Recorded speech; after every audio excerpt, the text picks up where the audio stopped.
The birthday cake sits on our dining room table like a bomb waiting to detonate. 5 perfect candles, their flames dancing in the August heat, while my daughter Hope bounces on her tiptoes beside me, pure joy radiating from her face. I should have known better. Should have seen it coming in Nancy's razor-sharp smile when she insisted on handling the cake herself. "Make a wish, sweetheart," I say, squeezing Hope's shoulders. My baby girl, my reason for everything, takes a deep breath that puffs out her cheeks. That's when Nancy's perfectly manicured finger traces the cake's inscription. "Happy birthday to Mommy's little mistake," she reads aloud, her voice dripping with false innocence. Oh dear, there must have been a mix-up at the bakery. The room goes silent. I feel the blood drain from my face as Hope's tiny body stiffens under my hands. My mother Margaret's theatrical gasp doesn't quite hide her smirk. The family gathering suddenly feels like a nest of vipers, all eyes fixed on us, waiting for the venom to take effect. "Mommy?" Hope's voice quivers. What does that mean? I want to scream. Want to grab that cake and smash it into Nancy's perfectly made-up face. Instead, I hear myself say with forced lightness, "It's just a silly mistake, baby. Let's scrape off the frosting and—" "But it's true, isn't it, Sadie?" Nancy cuts in. "That's what you told Mom when you got knocked up. It was a mistake. Remember?" The memory hits like a physical blow. Me at 27, terrified and alone, confiding in my family only to have those vulnerable words twisted into weapons 5 years later. I see Raphael, my only real friend here, step forward with anger in his eyes, but I shake my head slightly. Not now. Not in front of Hope. "Time for presents," I announce too brightly, steering Hope away from the cake. My daughter's shoulders are slumped now, her earlier excitement deflated. I catch Erin's sympathetic glance from across the room, but she quickly looks away. No one in this family has ever had the courage to stand up to Nancy or my mother. The present opening is a blur. I'm operating on autopilot, making appropriate noises as Hope unwraps each gift. Nancy outdid herself there too. A doctor's kit with a note saying, "Since your mom couldn't afford medical school." A children's etiquette book to help you overcome your circumstances. Each one a carefully crafted barb wrapped in bright paper and bows. "Quite thoughtful of you, Nancy," my mother says, patting her favorite daughter's hand. "Someone needs to think about that child's future." I feel something snap inside me. Not the usual hurt that makes me shrink and accept. This is different. Harder. Colder. I watch Hope struggling to maintain her smile. This beautiful, brilliant child they're trying to diminish. And something crystallizes in my chest. "Hope, sweetie," I say, my voice steady now. "Why don't you show Cousin Erin your new toys upstairs?" Once they're gone, I turn to Nancy. My sister's smile falters slightly at whatever she sees in my expression. "You must be so proud," I say softly. "Planning all this just to hurt a 5-year-old child." "Oh, please," Nancy scoffs, but there's a flicker of uncertainty in her eyes. "It was just a joke. You've always been too sensitive." "Sadie," my mother warns, "don't make a scene." I laugh then, a sound that startles even me. "A scene? You mean like deliberately humiliating my daughter at her own birthday party? That kind of scene?" "Well, if you'd made better choices," Nancy begins, but I cut her off. "You know what's funny?" I step closer, my voice dropping to a whisper. "I've spent years letting you make me feel small, letting you hurt me, but watching you try to do the same thing to Hope?" I smile, and Nancy actually takes a step back. "That was a mistake." The word hangs between us, its meaning transformed. In the silence that follows, I hear Hope's laughter floating down from upstairs. Still pure, still unbroken despite their best efforts. I turn away from my sister's suddenly wary face and begin methodically cleaning up the party debris, my mind already racing ahead. They think they know me. Think I'm still the same scared girl who'll absorb their cruelty and come crawling back for more. But they've finally gone too far. As I wrap up the remains of that hateful cake, I catch Raphael's eye across the room. He nods slightly, understanding written all over his face. They want to talk about mistakes? Fine. I'll show them what a real mistake looks like. The birthday party aftermath feels like a hangover, but instead of nursing a headache, I'm going through bank statements at 2 a.m. My hands shake as I scroll through 5 years of transactions, each one a fresh betrayal. The numbers blur together until Raphael's text jolts me back to focus. You okay? That party was brutal. I stare at the screen, the truth I've uncovered burning in my chest. Need to show you something. Tomorrow? His response is immediate. Your usual coffee spot. 8 a.m. Hope's sleeping peacefully when I check on her, clutching the teddy bear Raphael gave her, the only genuine gift from the party. I brush her hair back, my throat tight. She deserves so much better than what they tried to make her believe. The next morning, I spread the bank statements across the coffee shop table while Raphael watches, his expression darkening. They've been stealing from Hope's college fund, I say, my voice barely controlled. Every month, small withdrawals. My mother convinced me to make her a co-signer just in case something happened to me. Said it was responsible parenting. Raphael's hands clench around his coffee cup. How much? Almost $40,000. The number still makes me sick. Nancy's name is all over these transfers. Her stupid designer handbags, her vacation to Bali. She's been using my daughter's future as her personal ATM. Jesus, Sadie. He leans back, running a hand through his hair. Have you confronted them? I laugh bitterly. You saw how well confrontation worked at the party. Besides, my mother's got it all wrapped up in legal paperwork. She made sure of that. There has to be something. Oh, there is. I pull out my phone, showing him the email I found. Nancy's been embezzling from her company. Small amounts, just like with Hope's account. She thinks she's clever, but she got sloppy. Left a paper trail a mile wide. Raphael's eyes widen. How did you get this? Remember Nelson from IT at her office?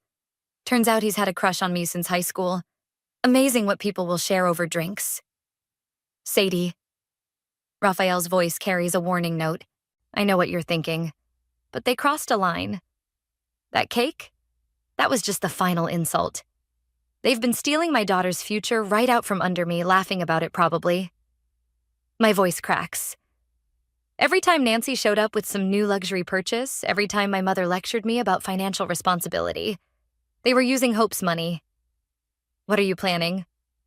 I meet his eyes steadily. Nothing they haven't earned. He's quiet for a long moment, studying me. Finally, he sighs. Just be careful. Don't do anything that could blow back on Hope. That's exactly why I have to do something. They're never going to stop unless... My phone buzzes with a text from Aaron. Need to talk. Important. I have to go, I say, gathering the papers. Thanks for listening. Sadie. Raphael catches my arm. Whatever you're thinking of doing, make sure it's really about protecting Hope, not just revenge. His words follow me to Erin's house, where my cousin paces her living room like a caged animal. I should have told you years ago, she blurts out as soon as I sit down. About Nancy and your mother, about what they've been doing. My heart pounds. What do you mean? It's not just Hope's account. Erin won't meet my eyes. They've done this before, to others in the family. Always perfectly legal on paper, always with some excuse about protecting assets or responsible management. Your Aunt Claire's inheritance, my college fund. She swallows hard. I was too scared to say anything. They have dirt on everyone. The pieces click into place. The way certain relatives stopped coming to family events, the whispered conversations that stopped when I entered rooms. All this time, I thought I was their only target. Why tell me now? Because of Hope. Erin finally looks at me. That cake wasn't just cruelty. It was a message. They're setting up their next move, and your daughter's their target. My phone buzzes again. A text from my mother. Family dinner tonight. Non-negotiable. We need to discuss Hope's future. I show it to Erin, whose face goes pale. Sadie, don't go. They're planning something. But I'm already standing, a cold clarity settling over me. Oh, I'll be there. I think of the evidence safely backed up on my phone. of Nelson's promised help, of all the pieces I've been gathering. In fact, I'm counting on it. What are you going to do? I smile, and something in my expression makes Aaron step back. I'm going to give them exactly what they want. A nice, intimate family dinner. Perfect opportunity to serve up some long overdue justice. The family dinner starts like a game of chess. Everyone positioning their pieces, testing defenses. I arrive exactly on time, wearing the navy dress Nancy once sneered at. My mother's lips thin at the sight of it. Good. Where's Hope? Nancy asks, false concern dripping from every word. Sleepover at her friend's house. I set down the bottle of wine I brought, my mother's favorite, the one she thinks I can't afford.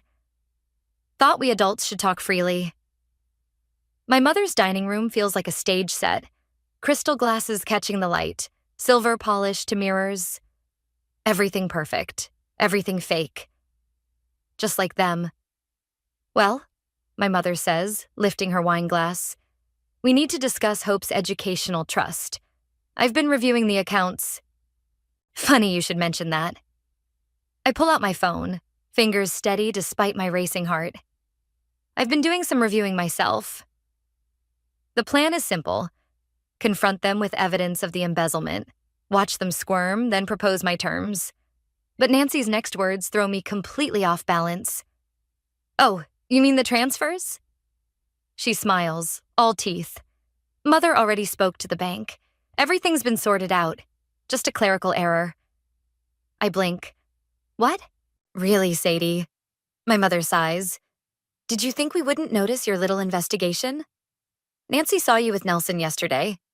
Quite unprofessional of him to share company information, by the way. He's been dealt with. My stomach drops. What did you do? Nothing he didn't bring on himself. Nancy examines her manicure.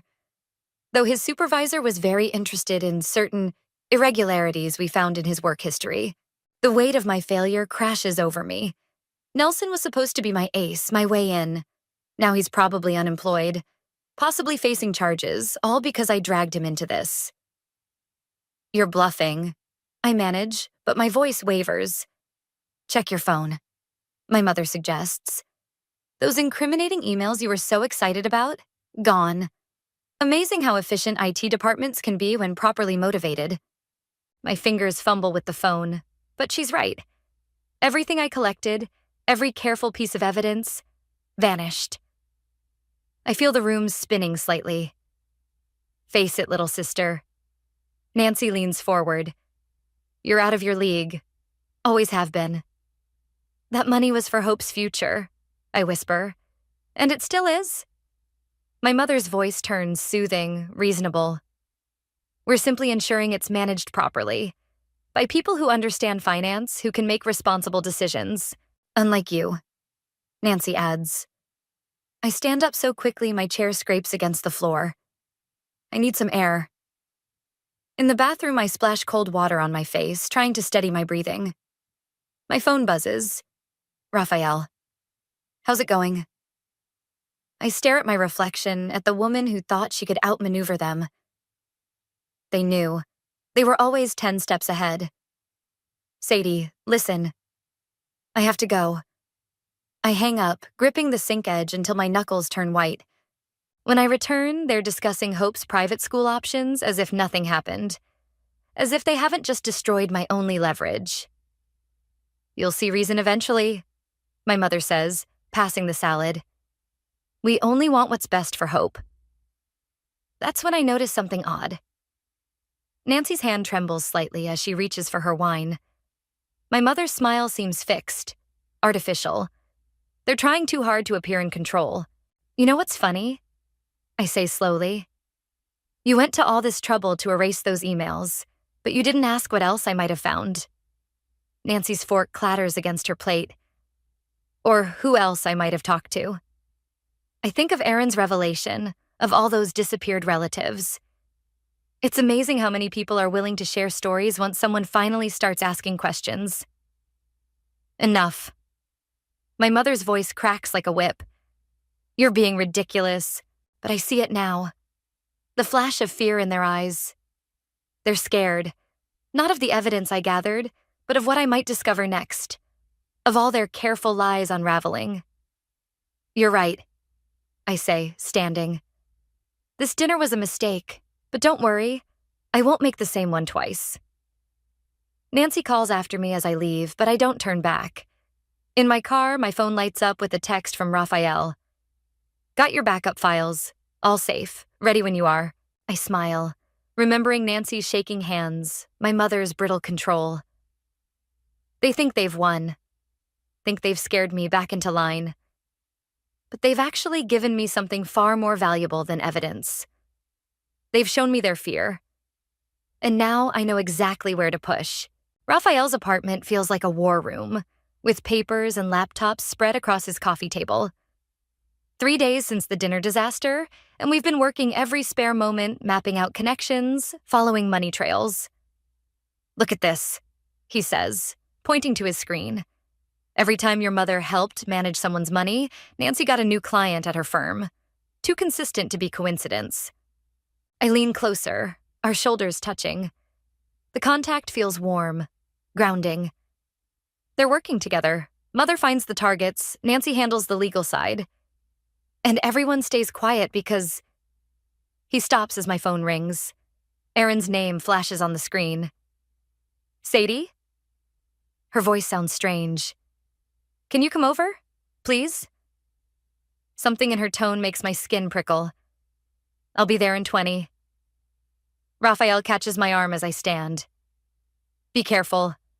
After what happened with Nelson, I know. I squeeze his hand.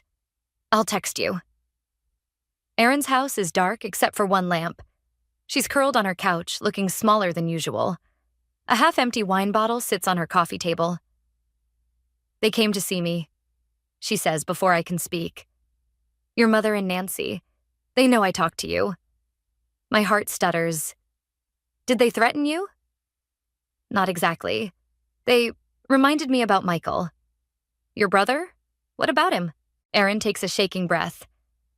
Remember when he got arrested for drug possession 10 years ago? It wasn't his drugs. They were Nancy's. But she needed a clean record for her law career, so... She swallows hard. Mother made it go away. For him. But the evidence is still there, and if it ever came out... They're blackmailing you. The realization hits like ice water. Using your own brother. I'm so sorry, Sadie. I can't help you anymore. Michael's finally got his life together, has a family. Hey. I move to sit beside her, taking her trembling hands. It's okay. I understand. And I do. They've had decades to weave their web, to gather secrets and create debts. Everyone in the family is tangled in it somehow. There's something else. Erin won't meet my eyes. Something about your father. The air leaves my lungs. What about him? Mother didn't just drive him away. She had evidence. Something that would have ruined his career, his reputation. She used it to make him sign away his parental rights. That's why he never fought for custody, never contacted you. The room spins slightly. All these years I thought he'd simply abandoned us. Chosen his new family over me, but he was just another victim in their game. How do you know this? I overheard them talking. They're worried you'll find out, start digging. That's why they're moving so fast with Hope's trust fund. They want control before you understand too much.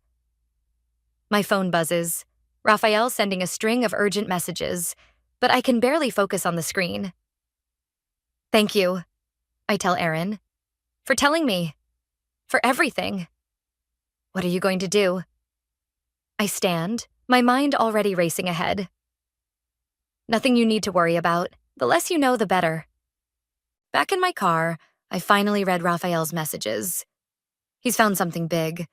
Irregularities in my mother's charitable foundation, connections to offshore accounts. The evidence we needed. But I can't move. All I can think about is my father. About Hope. About how patterns repeat unless someone breaks them. Raphael answers on the first ring. Where are you? You need to see this. They did it to my father too. I cut him off. All these years I thought, God, I've been so stupid. Sadie, no, listen. I've been playing their game, thinking if I could just find enough dirt, enough leverage, but that's how they work. Secrets and shame and everyone too scared to move. What are you saying? I watch a family walking past my car, parents swinging a laughing child between them. Happy, free, everything Hope deserves. I'm saying we need to change the rules. No more secrets, no more quiet little deals. My voice hardens. We're going to drag everything into the light. All of it. That's dangerous, Raphael says quietly. Once it starts. I know, but Hope deserves better than growing up in their shadow. Better than wondering why her family is full of whispers and lies. I start the car. I'm coming over. We have work to do. Sadie? His voice stops me. Whatever you decide, I'm with you. Something warm unfurls in my chest, pushing back the cold certainty of what's coming. They taught me that love means control, means secrets and fear. But maybe, just maybe, it can mean something else. I know, I say softly. That's why we're going to win. The fever hits Hope like a thunderbolt. One moment she's playing in the backyard, the next she's burning up in my arms as I race to the emergency room. My hands shake as I fill out admission forms, my mind spinning with the doctor's questions. Any family history of autoimmune disorders? I freeze. I don't know. My father's side? The doctor looks up from her clipboard. We should contact them. Some conditions are genetic. I can't. The words taste bitter. I don't have any contact information. She frowns but keeps writing. Hope whimpers on the hospital bed, her small hand clutching mine. The monitors beep steadily, each sound a reminder of how much I don't know about half of my daughter's medical history. My phone lights up. Mother calling. I silence it, but the texts start immediately. Heard Hope's in the hospital. We're coming. Nancy's bringing a specialist from her country club. Don't be difficult about this, Sadie. I want to throw the phone against the wall. Instead, I call Raphael. They're coming, I say when he answers. I can't deal with them right now. Not with Hope like this. I'm on my way. No questions, no hesitation. He arrives just as my mother sweeps in, Nancy close behind. They're both perfectly put together, as if they're attending a social event rather than visiting a sick child. Oh, darling. Mother moves toward Hope, but I step between them. Don't be ridiculous, Nancy snaps. We brought Dr. Harrison. He's the best pediatric specialist in the state. A distinguished-looking man hovers in the doorway, medical bag in hand. Hope's monitors beep faster. She has doctors, I say. She's being treated. By emergency room staff? Mother's voice drips concern. Surely you want what's best for her. Like you wanted what was best for my father? The words escape before I can stop them. Nancy goes still. Mother's face hardens. So, she says softly, Aaron told you. Get out. My voice shakes. All of you. Think carefully, Nancy warns. About Hope's future. About what's at stake. I am thinking about her future. I feel Raphael's steady presence behind me, lending me strength. That's why you need to leave. Now. Mother steps closer, her voice dropping to a whisper. You really want to do this? Risk everything? What happens when Hope asks why she can't go to the best schools? Why she can't have the opportunities other children have? What happens when she asks why her grandfather never contacted her? I counter. When she realizes her whole family is built on blackmail and lies? Hope stirs on the bed, her eyes fluttering open. Mommy? I'm at her side instantly, smoothing her hair back. Her skin feels cooler. The fever's breaking, the nurse says, checking the monitors. The antibiotics are working. Relief floods through me, followed by a clarity so sharp it takes my breath away. I turn back to my mother and sister. You know what I realized? You've never actually cared about Hope. Or me. Or anyone. It's all just control. Power. Making everyone dance to your tune. That's not... Nancy starts, but I cut her off. When Hope was burning up in my arms, my only thought was keeping her safe. But you? I laugh softly. You saw an opportunity, another chance to sink your hooks in. We're family, Mother says, as if that explains everything. No. I take Hope's hand, draw strength from her steady breathing. Family doesn't destroy people to keep them close. Family doesn't collect secrets like weapons. Raphael moves to stand beside me, his shoulder touching mine. A united front. Last chance, Nancy says. Think about what you're throwing away. I am. I meet her eyes steadily. I'm thinking about the kind of mother I want to be, the kind of life I want Hope to have. And it's not this. They leave finally, their threats hanging in the air like poison. Hope sleeps peacefully, the worst of the fever past. You okay? Raphael asks softly. No. I lean against him, letting out a shaky breath. But I will be. We need to move faster now. They'll try to take control of Hope's medical decisions next, claim I'm unstable. We've got enough evidence. We could... Not yet. I straighten up, my mind clearing. First, I need to find my father. Not just for Hope's medical history. For everything. They'll fight back harder than ever. Good. I look at Hope, at her innocent face free from the weight of family legacy. Let them fight. This time, I'm ready to burn it all down. Finding my father takes 3 days of intense searching and one unexpected phone call. When his number appears on my screen, my heart nearly stops. Sadie? His voice is exactly as I remember. Erin reached out to me. I gripped the phone tighter. Did she tell you why? Some of it. About Hope being sick. About your mother. He pauses. I should have fought harder. Should have found another way. I need to see you, I say. There's more happening. Things you should know. We arrange to meet at a quiet cafe across town. Raphael offers to come with me, but this is something I need to do alone. My father looks older than I expected. Gray threading his hair, lines around his eyes. But his smile, that's the same. He stands when he sees me, uncertain. You look just like your grandmother, he says softly. Mom's mom or yours? Mine. The one they wouldn't let you meet. We sit. The weight of lost years between us. I take out the folder I've prepared.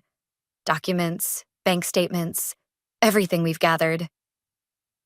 Before I show you this, I say, I need to know what they had on you. What made you walk away completely? He stares into his coffee. They found evidence that I'd falsified research data early in my career.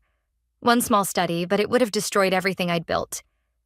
Your mother said if I gave up custody, stayed away, she'd keep it buried. And you believed her? I believed she'd use it. You don't know what she's capable of. Actually, I cut in. I do. That's why I'm here. I slide the folder across the table. He opens it, starts reading. His face grows paler with each page. My God, he whispers. The foundation, the trust funds. How long has this been going on? Decades. They've been... My phone buzzes. A text from Raphael. 911, Nancy just left your mother's house. Heading your way. My father sees my expression change. What is it? We need to move, now. I start gathering the papers, but it's too late. Nancy walks in, her heels clicking on the tile floor. Her face twists when she sees us. Well, isn't this cozy? She slides into the booth beside me, blocking my exit. A little family reunion? How did you... Find you. Please? She rolls her eyes. Erin really should be more careful with her phone. All those guilty texts about helping you contact Daddy Dearest. My father starts to stand, but Nancy's next words freeze him. I wouldn't if I were you. Not unless you want that research fraud evidence going public. Amazing how long universities keep records. That's your answer to everything, isn't it? I say. Threats? Blackmail? Does it ever get tired, holding everyone hostage? Speaking of hostages, Nancy's smile turns sharp. Mother's having a lovely time with Hope right now. At her house, where your babysitter just dropped her off. The blood drains from my face. What? Oh, didn't you know? Mother filed for emergency custody this morning, given your erratic behavior and concerning associations lately. She gestures at our father. The judge was very sympathetic. Temporary order, of course, just until you stabilize. My father's hand finds mine under the table. Sadie, what do you need? The question startles me. After all these years, all their manipulation, someone finally asking what I need instead of telling me what to do. Nancy's phone chimes. She checks it, smirks. Mother wants to know if you're ready to discuss terms, about Hope's future, about all of this mess you're making. I think of Hope at my mother's house, surrounded by their poison. Think of all the people they've hurt, all the lives they've twisted. Something hardens in my chest. Actually, I say, I have terms of my own. Nancy laughs. You're not exactly in a position, everything goes public. I cut in. All of it. The fraud, the embezzlement, the blackmail, every dirty secret, every ruined life. Unless what? Unless Hope and I walk away. Clean break, no contact, no claims on her trust fund, nothing. And you leave everyone else alone too. Aaron, her brother, our father, everyone you've got dirt on. It all gets buried for good. You'd give up Hope's inheritance, all those opportunities? To get her away from you? In a heartbeat. Nancy's smile falters. For the first time, I see real uncertainty in her eyes. Mother won't agree, she says, but her voice wavers. Then I guess we'll all go down together. I meet her gaze steadily. Your call. She stands abruptly. I'll convey your terms. After she leaves, my father squeezes my hand. What now? I take out my phone, text Raphael. Start the countdown. 1 hour. Now, I tell my father. We get ready for their answer. Either way, this ends today. My mother's house looms before me, elegant and suffocating as ever. Raphael's car idles at the curb, my father's beside it. Both ready if things go wrong. The flash drive in my pocket feels heavy with everything we've gathered, every secret, every crime, every ruined life. 1 hour. That's what I gave them to decide. Nancy opens the door before I can knock. They're in the study. Hope's laughter drifts from upstairs, playing in the room that used to be mine. Every instinct screams to run up there, grab her, and flee. Instead, I follow Nancy down the familiar hallway. My mother sits behind the massive oak desk, perfectly composed. I assume you've thought this through? More than you know. I remain standing. Well, she slides a document across the desk. Your terms, formalized, full custody of Hope, complete separation from the family, all evidence of past indiscretions, permanently sealed. In exchange for my silence. And the destruction of any evidence you've gathered. Her eyes narrow. All copies. I take out the flash drive, hold it up. Everything's here, but I'm not handing it over until the papers are signed and Hope's in my car. You really want to do this? Nancy asks. Cut Hope off from her family, her inheritance? This isn't family. I meet my mother's eyes. This is a prison. One you've spent decades building, keeping everyone in line with their own secrets. But Hope deserves better. We've only ever wanted control, I cut in. That's all you've ever wanted. The money, the secrets, they're just tools. Well, now I have tools of my own. My mother's mask cracks slightly. You think you can threaten us? I learn from the best. I smile, and she actually flinches. Sign the papers. She picks up her pen, then pauses. You'll never be able to give her what we could. The best schools, the right connections. I'll give her something better. Freedom. My voice hardens. Sign. The scratch of her pen feels like victory. Nancy signs next, her hand trembling slightly. I want to see what's on that drive. my mother says. Before you leave. Fine.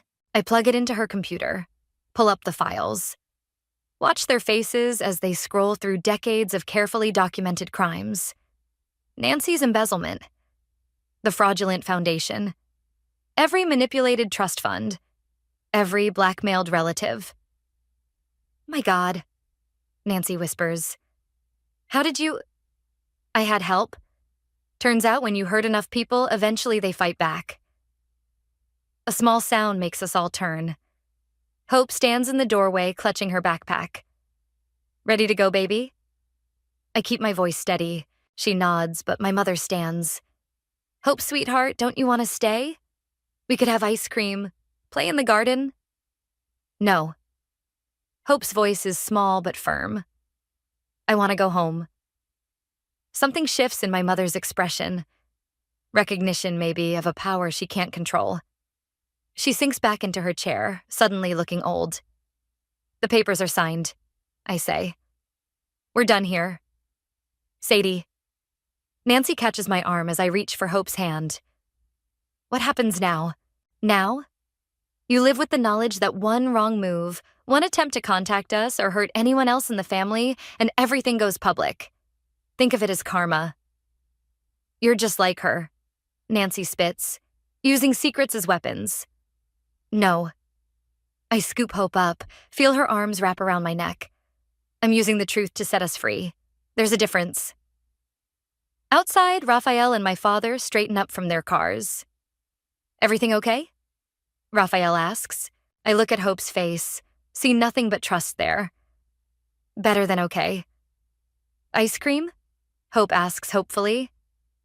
Actually, my father steps forward. I know a great place, if that's all right. I think of all the ice cream trips we never had, all the moments stolen by secrets and fear. I'd like that. As we drive away, I watch my mother's house shrink in the rearview mirror. Hope chatters happily about ice cream flavors, unaware of the weight that's lifted. Raphael follows in his car, my father in his. A new kind of family forming, built on truth instead of threats. The flash drive sits in my pocket, insurance against the past repeating itself.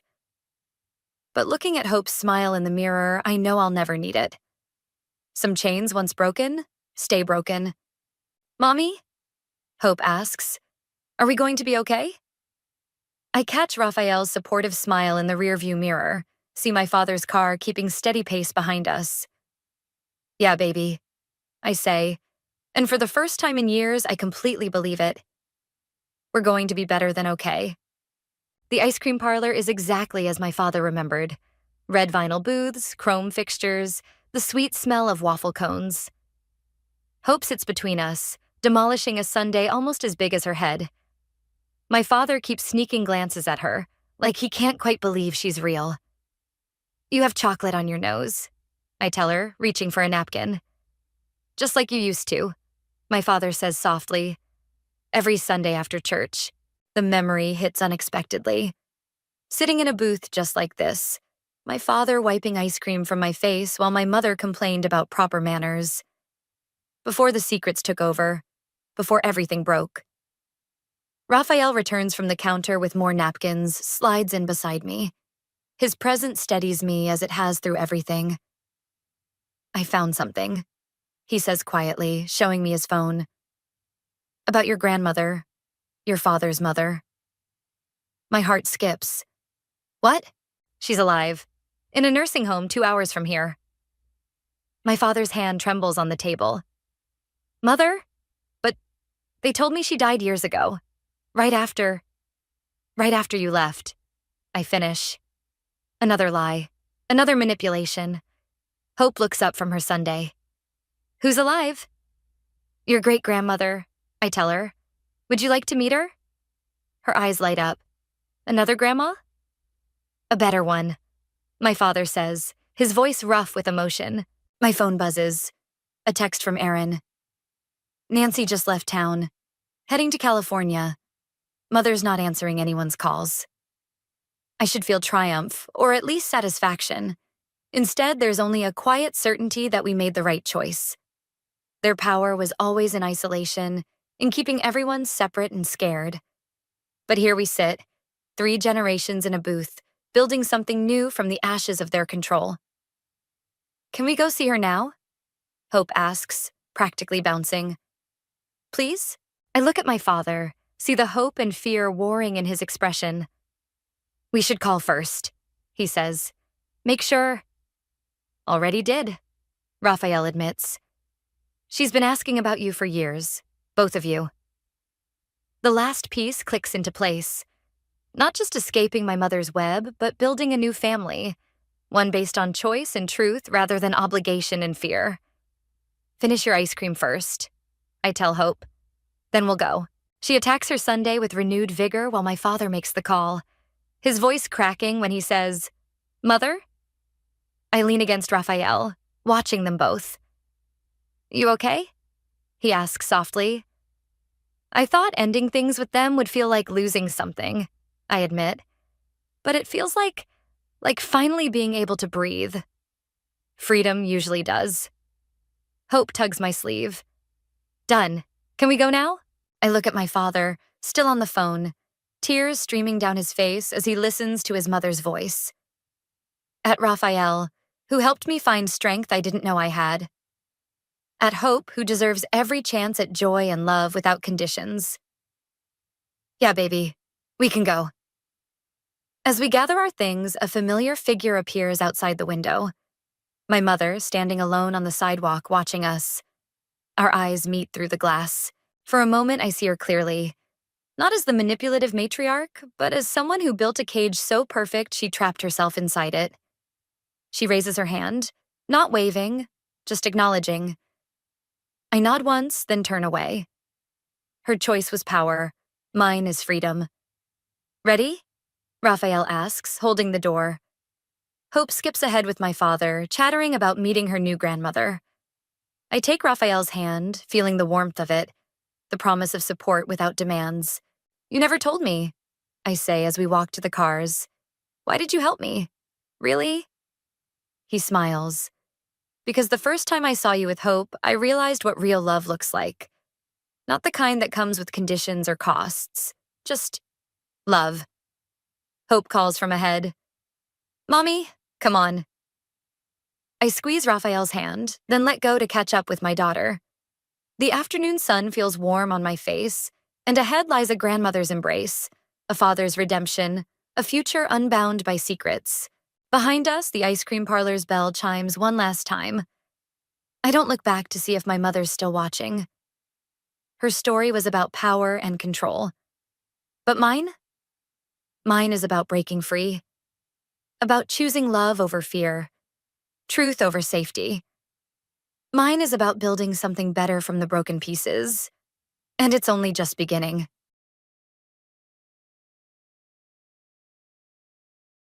Thrown out as a teenager because of baseless rumors perpetuated by my twin brother, I now find myself at 26, witnessing my parents, who once abandoned me, demand a share of my accomplishments. I grew up with a twin brother, and it was clear from the start that our parents treated us unequally. They seemed to believe my brother was destined for greatness, while I, always more keen on sports and socializing than academics, was labeled the black sheep. This constant comparison hurt my self-esteem early on. My childhood was marred by watching my brother enjoy lavish birthday celebrations and frequent sleepovers, while I was often sidelined. The only solace came from my grandmother, who showed me affection and small treats during her visit. As we grew, the favoritism I endured escalated into outright emotional abuse. My parents would ridicule my academic performance and trivialize my interests, making me feel perpetually inadequate.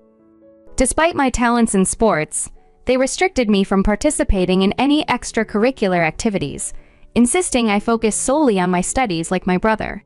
The situation worsened in high school. When I was caught using Snapchat, a normal activity for teens, my parents exploded, treating it as a grave offense.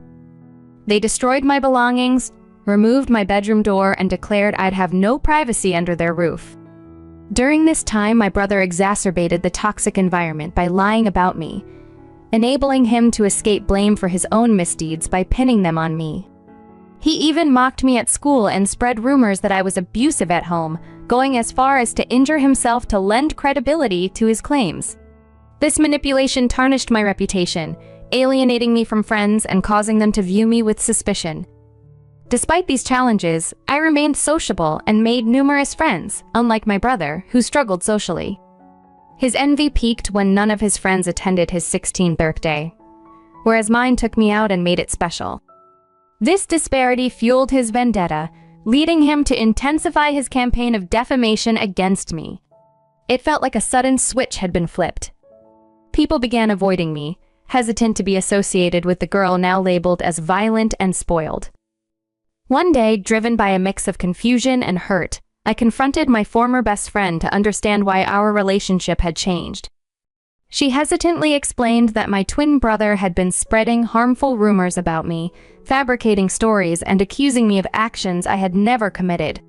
The shock of her words hit me like a physical blow, a mix of disbelief and deep betrayal unsettling me deeply. Growing up with my twin, I never imagined he could craft such lies about me, portraying me as someone I could never even conceive of being. This betrayal left a heavy, sick feeling in my stomach. I confronted him the next day at school, but he coldly dismissed me, smirking and cruelly stating that I deserved to be alone. His reaction and the persistence of his lies began to scare me, and although I wanted to seek help from our parents, I feared they would take his side over mine. As my brother's jealousy-fueled lies spread, they began to dismantle the social connections I had carefully built over the years. Even teachers started to hear and believe the rumors, making me feel as though I was living in a twisted, parallel reality where my true self was overshadowed by the malicious narrative spun by my own twin. The rumors escalated to a point where they reached the ears of our school principal. Confronted with this nightmare scenario, I was summoned along with my brother and our parents to the principal's office for a discussion. Heart-pounding, I sat there as my brother doubled down on his false accusations in front of the principal, portraying me as a bully who attacked him when our parents were away. I sat in shock as he wove a twisted tale of my supposed anger and jealousy, a fabrication so far from the truth it left me reeling. My mother, tearful and visibly shaken by my brother's words, clung to him as though he were a victim of my non-existent wrath. My father consoled him, praising his supposed bravery. Despite my desperate attempts to defend myself and explain the truth, the principal sternly reprimanded me, stating that the school would not tolerate bullying. Despite my tears and pleas for understanding, the principal decided on a 10-day suspension to set an example against bullying. Crushed and pleading for a reconsideration, I was helpless as my parents, angry and embarrassed, dragged me out of the office. The weight of injustice was overwhelming as we left the school. Back at home, without any explanation, my father began packing my things. Confused and still reeling, I watched as he declared that he could no longer allow me to live under the same roof as my brother. My mother, though asking what he was doing, did not intervene as he made his decision. In a whirlwind of confusion, hurt, and humiliation, I was forced to face the harsh reality of being pushed out of my own home based on lies spun by my twin. Tears streaming down my face, I was practically on my knees, pleading with my brother to confess the truth, but he remained cold and indifferent to my distress. Meanwhile, my father continued to pack my belongings hastily, throwing my suitcase into the foyer as if to rid the house of my presence. Clinging to my dad's legs, I begged him not to cast me out, but he coldly declared that a supposed bully like me didn't deserve a place in his home. He mentioned that he would call my grandmother to pick me up if she was willing to take me in. It felt as if the foundation of my world had been pulled out from under me. Standing amidst my scattered belongings in the foyer, I watched the nightmarish scene unfold until my grandmother arrived. She quickly gathered my things and helped me place them in her car. Before driving away, she ensured I was securely buckled in, then walked back to confront my parents at the front door. When my dad answered, she didn't hesitate to express her outrage, sternly warning him about the consequences of his actions, including involving the police or child protective services if necessary. My mother attempted to shift the blame onto me, but my grandmother stood firm, defending me and emphasizing that no child deserved such heartless treatment. That moment revealed the strength and conviction of my grandmother, the first time I truly understood the power she held. Unlike my parents, she believed and trusted in me. As we drove away from the only home I'd ever known, the pain was indescribable. Back at her house, I spent days crying, unable to eat, despite my grandmother's encouragement. I confided in her about everything my brother had done, grateful to have at least one ally. When my suspension was finally lifted, returning to school felt like walking back into a lion's den. The judgmental whispers and sidelong glances from classmates were palpable. My brother, having convinced some he was the victim, continued to ignore me, and it seemed like everyone else did too. No matter how hard I tried, my explanations fell on deaf ears. Branded with an unfair label, I felt like a shadow in the hallways. The cafeteria and the classroom met with disdain and mistrust wherever I went. I became a loner, attending classes and eating alone, rushing home right after school. Throughout this ordeal, my parents never checked on me. My grandmother was my constant support, reminding me that none of this was my fault and assuring me that things would get better. I graduated high school with good grades and looked forward to college, hoping for a fresh start and a chance to escape the painful past. College was a revelation. It was the first time I experienced true freedom, no overbearing scrutiny, no unfair comparisons, just the opportunity to be myself. I made friends with like-minded people and finally felt a sense of belonging. During this time, I rediscovered my passion for writing. Although I had put aside my dream of becoming a writer, freelancing seemed a viable way to earn some extra money. I signed up on various freelancing websites and slowly began to build a portfolio, securing jobs from prominent clients. This side hustle throughout college allowed me to maintain financial independence from my parents and heal from the emotional and physical scars of my past, as I embraced the college experience and looked forward to a future where I could truly thrive. After settling into a corporate job, I realized content writing wasn't just a passion, but a viable full-time career. Thanks to my multiple clients and the long-term professional relationships I had built, I often found myself involved in various projects. This thriving writing career didn't just secure my financial independence, it also freed me to travel the world as a blog. The healing power of travel was immense, although it wasn't always easy. I diligently saved money and took bold steps towards my own growth. Throughout my adventures, the only person I still considered family was my beloved grandmother. Despite her sadness when I moved out, she understood my need for independence. No matter how busy I got, I made it a point to spend weekends with her, sharing meals or enjoying long conversations on the porch, reminiscing about my childhood or discussing recent events. Sometimes, I'd dedicate entire afternoons to helping her with household chores or accompanying her on walks in the local park. Recently, I completed one of the most significant projects of my career. Although I can't disclose the brand, I was fortunate to write blogs and product descriptions for them. After wrapping up, I encouraged the team to leave positive reviews on my professional websites, which they gladly did. I captured these accolades in screenshots and shared them on my Instagram, knowing well the impact of such a renowned collaboration. This exposure led many other content photographer and potential clients to reach out, congratulating me and requesting my services. My success even caught the eye of my college's principal, who invited me back to speak about building a career in content writing. Despite my nerves about public speaking, I accepted, eager to share my journey. Standing before an audience of aspiring photographer, I felt my life had come full circle. I discussed my struggles and how I persevered, a talk that turned out to be incredibly fulfilling as I realized the impact of sharing my story on others' lives. Clips from the seminar went viral in Facebook writing groups, resonating deeply with the community. This newfound recognition led to an invitation to appear on a local news show to discuss the benefits of content writing. Although nervous, I was excited to share my insights on a wider platform.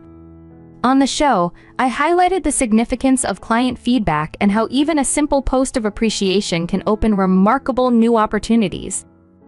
The episode's airing broadened my audience and was a proud moment that I shared on my Instagram. As clips from the TV show circulated online, my extended family, who were largely unaware of my professional life due to my parents' silence, began to realize how well I was doing. This even reached my parents because soon after the show aired, I found missed calls from my mother on my phone, something that hadn't happened in years. Surprised and hesitant, I returned her call, wondering about the sudden change after such a long silence. After a long period of silence, my phone rang and it was my mom, surprisingly congratulating me. My dad soon joined in, both of them seemingly interested in my life and well-being, which felt unexpectedly normal at first. However, the conversation took a turn when they began inquiring about my earnings. I was taken aback but firmly told them it was none of their business. Despite this, my dad insisted that since we were family, I should be open about my financial status. I reiterated that I was doing well, which led my mom to lament their current financial hardships, mentioning their desire to renovate their now dilapidated home, but lacking the funds to do so. Here's how our conversation unfolded. My mom expressed that my success and the glimpse of my life on TV gave them hope, suggesting that I could contribute financially for their home renovations. My dad chimed in, emphasizing that families should support each other in times of need. Shocked by their audacity, I questioned their motives, reminding them of the years of neglect and silence. Despite their congratulations, I was not ready to open my wallet to them. My mom then accused me of being ungrateful, saying I owed them support as family. My dad added that as their child, it was my duty to look after them. Their words infuriated me, but instead of just lashing out, I decided to set a condition if they wanted my financial help. They would need to publicly admit that my brother was behind the damaging rumors and acknowledge their part in the pain caused to me. My proposal shocked them. My dad questioned why such a public admission was necessary, and my mom suggested we could resolve this privately. I stood firm, stating my terms were non-negotiable. As the conversation grew tense, my dad asserted his parental authority, arguing it was my obligation to help. My mom, in a desperate plea, invoked the years they raised me, but I quickly pointed out the irony in their words, reminding them it was my grandmother who truly raised me after they had kicked me out. They grew increasingly agitated as I maintained my stance. Public acknowledgement of the truth and accountability for their actions were essential for any future assistance from me. Since laying out my terms, they have repeatedly tried to contact me, but I have ignored their calls. Reflecting on this, I regret even returning my mom's initial call. It's been a tumultuous week since sharing my story, and the overwhelming support from others has been incredibly affirming. It reassures me that my decision to demand accountability and not to engage further without it was justified. I set the condition knowing it would be difficult for them, given their clear favoritism towards my brother. This ordeal has highlighted their inability to face the truth, strengthening my resolve to distance myself from their manipulative tactics. I recently endured a very troubling experience with my family. It started when I chose not to answer calls from my parents, prompting my brother to send me a harsh text. In his message, he criticized my decision to stay distant and accused me of giving our parents an unreasonable ultimatum, which he believed they wouldn't accept. He dismissed my feelings, blaming me for past misunderstandings, and insulted my personal life choices by pointing out that I was unmarried and childless. His words were painful and showcased a profound lack of empathy, as he tried to guilt-trip me into financing home repairs for our parents. This incident fueled my determination to address the long-standing injustices within my family. I composed an email to my parents and extended relatives, revealing the preferential treatment my brother received during our upbringing and the false rumor he spread about me in school, which significantly damaged my reputation. I also attached a screenshot of my brother's text admitting his past lies. I hoped this confession would help clarify the truth behind the favoritism and emotional abuse I'd suffered. After sending the email, the family's reaction was immediate and intense. Relatives who were previously unaware of the situation reached out to apologize for their ignorance. My parents and brother bombarded me with increasingly hostile messages, prompting me to seek legal advice and issue a cease and desist notice, effectively halting their attempts to contact me. My grandmother, who has always been my pillar of support, approved of my actions. 3 months later, I'm pleased to report that my life has been progressing positively. My content writing business is thriving, and I've been active in professional circles, participating in seminars and podcasts. I've also been spending invaluable time with my grandmother, who is now passionate about gardening. These moments with her are precious and a significant part of my healing process. As I continue therapy, I remain optimistic about my journey toward recovery and self-improvement. This chapter with my family is closed, and I'm focusing on moving forward with those who truly support me.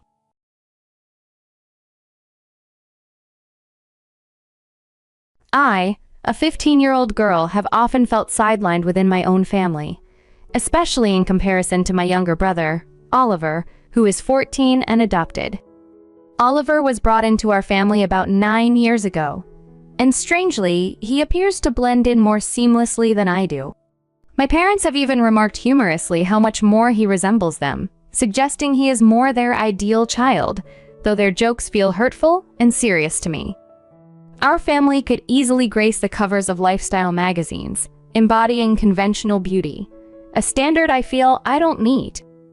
Diagnosed with type 2 diabetes as a child, managing my weight has always been a challenge. My eating was heavily controlled by my parents, pushing me to sometimes eat secretly, as their monitoring felt more like deprivation. About 5 months ago, my health took another hit with a diagnosis of fibromyalgia, which has intermittently confined me to a wheelchair due to severe symptoms. The adjustment has been hard, not just physically, but also mentally. Already an introvert, I now spend most of my time in my room, trying not to impose on anyone, deeply lonely but resigned to not being a burden. Despite my struggles, I have tried to maintain some normalcy, like participating in our annual family Christmas photo, a long-standing tradition. This year, however, as I dressed up and prepared to join in, my presence was unexpectedly rejected.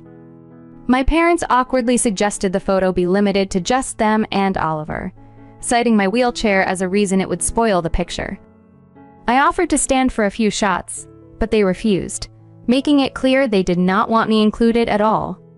Devastated, I retreated to my room and wept, with no one coming to check on me. This heartbreak was what prompted me to call my grandmother and confide in her about everything. My grandmother, a pillar of strength who rebuilt her life after being widowed early, listened with empathy and took immediate action by altering her will in response, shocking my parents and bringing to light the deep issues within our family dynamics. This sequence of events not only exposed the superficiality and conditional acceptance in my family, but also underscored my grandmother's unwavering support for me in my most challenging times, for causing drama and making the situation uncomfortable. Despite their harsh words, I had made peace with the fact that their acceptance was conditional and unlikely to change. My grandmother has always been a beacon of strength and inspiration for me. Her unconditional love is a stark contrast to the conditional acceptance I felt from my parents. Although I had hoped for a long time that my parents would change their ways and treat me better, that Christmas incident was a harsh reminder that it might never happen. Each time my grandmother suggested that I could live with her, I hesitated, clinging to the hope of familial acceptance. However, that day I finally accepted her offer, realizing that my presence in my own home was merely tolerated, not wanted. The pain of feeling excluded by my own family was profound, but my grandmother was always there to support and comfort me. During our phone call, as I sobbed and shared my heartache, she assured me she would be there to take me away as soon as she returned from her cruise. She lives an adventurous life, always surrounded by friends and laughter, a stark contrast to the solitude of my own room where I confined myself. The days leading up to her arrival were filled with silence at home. I went about my daily routine, school, and seclusion. My parents and Oliver carried on as if nothing was wrong, masking the tension that lay beneath the surface. When my grandmother arrived, I was the one who welcomed her into our home. My parents were unsuspecting of the change about to unfold. They greeted her casually, unaware that she knew of their exclusion of me from the family photo. When she confronted them, they were initially confused about how she could have known, but soon realized I must have told her. Instead of apologizing, they dismissed the incident, repeating their rationale that they didn't want to bother me with standing or having my wheelchair in the photo. I couldn't hold back any longer. I told them and my grandmother that their excuses were just a cover for their discomfort with including me. I pointed out the disparity in how they treated Oliver and me, highlighting that despite Oliver being adopted, He was embraced as their own, whereas I, their biological daughter, was treated as an outsider. Oliver averted his gaze, perhaps in guilt or acknowledgement of the truth in my words. My parents' reaction was defensive. They accused me of being dramatic and spoiled, expecting an apology from me for simply voicing the inequality and neglect I felt. They could not see how their actions and words were not just personal slights, but deep wounds to my sense of belonging. As painful as it was to confront these truths, my grandmother's presence gave me the strength to stand up for myself. Her unwavering support made me realize that I deserved to be in an environment where I was valued and loved unconditionally. With her, I knew I would find the acceptance and love that was so lacking in my own home. I was ready to leave, not just the house, but the conditional love that had defined my existence there. My grandmother had promised to take me with her, and I trusted her completely, ready for a new beginning where I could truly feel like part of a family. But now that we've started to reconnect, things are gradually improving between us. The conversation with my grandmother had opened my eyes to many things, including how my brother had been influenced by our parents' behavior towards me. I guess he had picked up on their cues without fully understanding the impact of his actions on me. But his willingness to acknowledge his mistakes and reach out to mend our relationship meant a lot to me. In that moment at home, when I was ready to defend myself further, my grandmother stepped in, making it clear she was there to put an end to the mistreatment I had endured for so long. My parents appeared bewildered when she announced she was taking me to live with her. They had always made me feel like a burden, and now they didn't even resist letting me go. It was a painful confirmation of what I had always felt, that they didn't truly want me as part of the family. The silence that followed her announcement was deafening. When my grandmother revealed her decision to take me away, my parents initially seemed indifferent, but their facade cracked when she declared that she was cutting them out of her will. Suddenly, their true colors showed. The mention of inheritance set them off as they scrambled to defend their position, revealing just how materialistic their motives were. My grandmother, having been a successful grocery store business, had accumulated considerable wealth, which I had never really thought much about because I loved her for who she was, not what she had. Unlike my parents, my love for her was unconditional. She showed my parents the revised documents, making it clear that everything would now go to Oliver and me. The drama escalated as they pleaded and bargained with her, but my grandmother remained unmoved by their tears. She instructed me to pack my belongings and prepare to leave with her immediately. I had been ready for this moment, knowing deep down that living with her would be a much healthier environment for me. As I gathered my things, my parents continued their futile pleas. But Oliver was the only one who truly seemed to care about saying goodbye. Driving away from that house was a liberating yet bittersweet moment. I was leaving behind a lot of painful memories, but I was also moving towards a new chapter of my life, one filled with genuine love and support from my grandmother. Living with her has brought so much peace to my life. Being closer to school allows me more sleep and less stress in the mornings, and every day feels like a step toward healing. Oliver's message soon after I left was a significant gesture. He apologized for his past behavior and expressed his gratitude for our family, acknowledging how much better his life was because of our parents' decision to adopt him and my consistent treatment of him as a true brother. He was eager to start anew and repair our bond, which we began to do by spending time together at school. These changes were not easy, but they were necessary. The truth had been painful, but it also set me free. Now, with my grandmother's support and a rekindling relationship with Oliver, I was finally starting to feel like I belonged to a family that truly cared about me. Living with my parents and me, and despite the complicated nature of our family dynamics, he's always been treated as a full member of the family, especially by our parents. Recently, during one of our casual hangouts, Oliver mentioned something that's been weighing heavily on me. We were just chatting, and I couldn't help but ask about what was happening back at the house. He shared that tensions were high between our parents. Apparently, they'd been caught up in a blame game ever since I moved out. My mom accused my dad of being the reason I felt pushed away for so long, particularly pointing to his suggestion to exclude me from the family Christmas photo. On the other hand, my dad argued that my mom had always overreacted to challenges, making it seem like having me as a child was the most difficult task she had ever faced. Oliver casually mentioned that he was worried they might end up getting divorced given the current state of their relationship. This comment, though made in passing, stuck with me and has left me feeling uneasy ever since. It's irrational, but part of me can't shake the feeling that if they do get divorced, somehow it would be my fault. Maybe I overreacted by feeling hurt over the photo incident, and perhaps they never intended to make me feel like a burden. These thoughts have been difficult to dismiss, and I find myself in a loop of self-blame and regret, even though I know deep down that their marital issues are not my responsibility. It's hard not to feel like a doormat for even thinking this way, but it's what's been on my mind and I can't seem to push it away. That's why I'm turning to this community for some objective reassurance. To provide some context for those who might be curious, my grandmother recently revised her will to leave everything to Oliver and me, primarily because of how our parents mishandled things with me. Oliver hadn't been part of the negative behaviors, and at his young age, my grandmother and I both feel he deserves a chance to rectify any past mistakes. It wouldn't be fair to push him away because of our parents' actions. If we did, we'd be no different from them. People have also asked about Oliver's background. His biological mother was just 17 when she had him and had to leave college due to her pregnancy and struggles with substance abuse. His father was mostly absent, only appearing sporadically in his life. Oliver's maternal grandparents tried several times to help their daughter straighten out her life and be a good mother, but eventually they encouraged her to consider adoption when Oliver was 7, as they saw it as a chance to provide him with a better future. My parents were already considering adoption due to the complications of my mother's first pregnancy and didn't want to risk going through that again.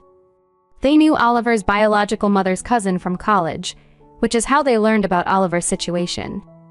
They fostered him for a while before adopting him officially. Oliver has stayed in touch with his grandparents, meeting them monthly, but he has not had contact with his parents since the adoption.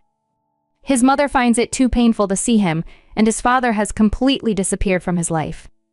Navigating these complex family relationships has been challenging, but opening up about these issues here helps me process my feelings and hopefully gain some clarity and support from others who might have similar experiences.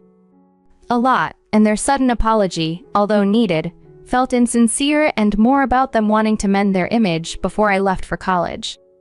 It seemed like an attempt to smooth things over superficially without addressing the real issues that caused the rift in the first place. In the past, I've made some comments in frustration about Oliver being adopted during a heated argument, which I regret. I've since apologized to him because he means the world to me, and I never intended to make him feel like he was any less a part of our family. I've always seen Oliver as my brother, not just because we were raised together, but because I genuinely care for him. Despite the rocky phases we've experienced, I'm committed to maintaining a strong relationship with him. We've been through a lot due to our parents' behavior, and I refuse to let that drive a wedge between us anymore. I even offered Oliver the option to come and live with me and our grandmother if things at home become unbearable. The idea isn't to pull him away from our parents, but to provide him with a safe and peaceful alternative if he needs it. In my recent updates, I've been overwhelmed by the support from this community. It's been reassuring to hear from others who've been in similar situations, and it's helped me feel less isolated. After discussing with my grandmother my fears of being responsible for my parents' marital issues, she firmly reminded me that I wasn't to blame. She pointed out that my parents had been directing their frustrations at each other because they no longer had me to focus on.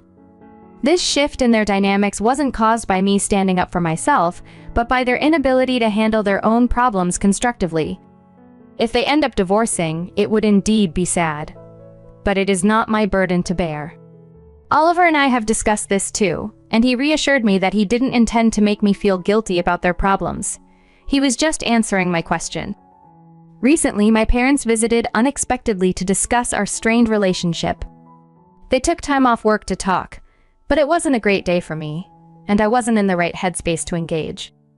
They expressed a desire to spend time with me before I head off to college and attempted an apology, which they framed in a way that suggested they were sorry I felt offended, rather than acknowledging their actions were inherently hurtful. This phrasing didn't sit well with me. It felt like they were dodging the core issue. My reaction was to suggest they put their thoughts in an email or return another time when I was more prepared to talk. I needed space to process, and rushing a conversation wasn't going to resolve anything substantial. This might seem like I was avoiding the issue, but it was necessary for me to manage the situation on my terms, especially considering the emotional toll their previous behavior had on me. Oliver understands my stance and supports my decision to handle things this way. We've promised each other to not let family disputes influence our bond. Whatever the outcome with our parents, our commitment is to remain supportive of each other, ensuring that the challenges we face don't erode the trust and love we've rebuilt. This approach is about maintaining our well-being and ensuring that, regardless of what happens in our family, our relationship remains intact and strong.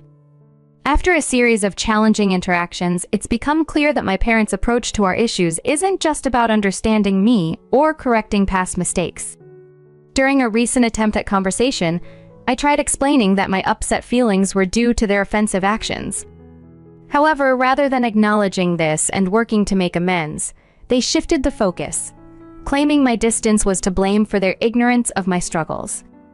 This just confirmed my suspicion that they were incapable of genuine apologies and were more interested in manipulating the situation to make me feel responsible. Feeling increasingly frustrated and realizing that this cycle of blame and guilt was going nowhere, I asked them to leave. They resisted, insisting we needed to have a full discussion, as if a mere conversation could mend the deep-rooted issues between us. They seemed to think that because of what they had provided for me, which were essentially basic parental responsibilities, they deserved this dialogue. I couldn't engage further without becoming more upset, so I decided to retreat to my room. At that point, my dad escalated the situation by demanding I stay and talk. Thankfully, my grandmother was there to intervene. She firmly told my dad that raising his voice wasn't acceptable in her home, especially after the way they had treated me.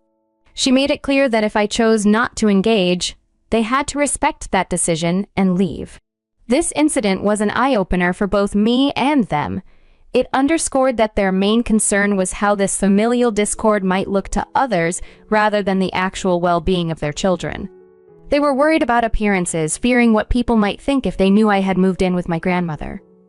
I was beyond caring about their concerns for reputation. I was focused on my own future and healing. After they left, my grandmother and I discussed whether I wanted to see them again soon.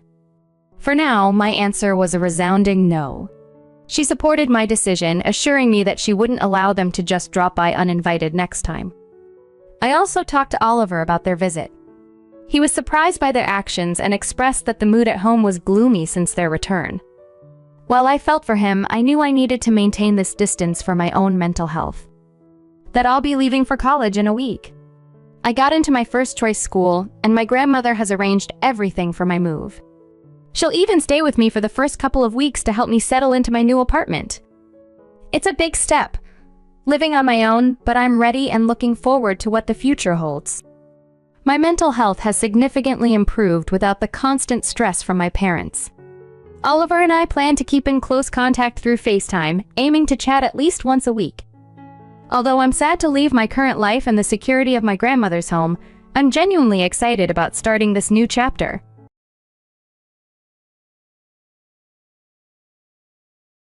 A week ago, I, Mia, age 25, celebrated my marriage to William, who is 29. Our romance began 4 years prior at a local coffee shop where I frequented for my essential morning caffeine. It was just another day until William, who stood behind me in line, caught my attention with his kind eyes.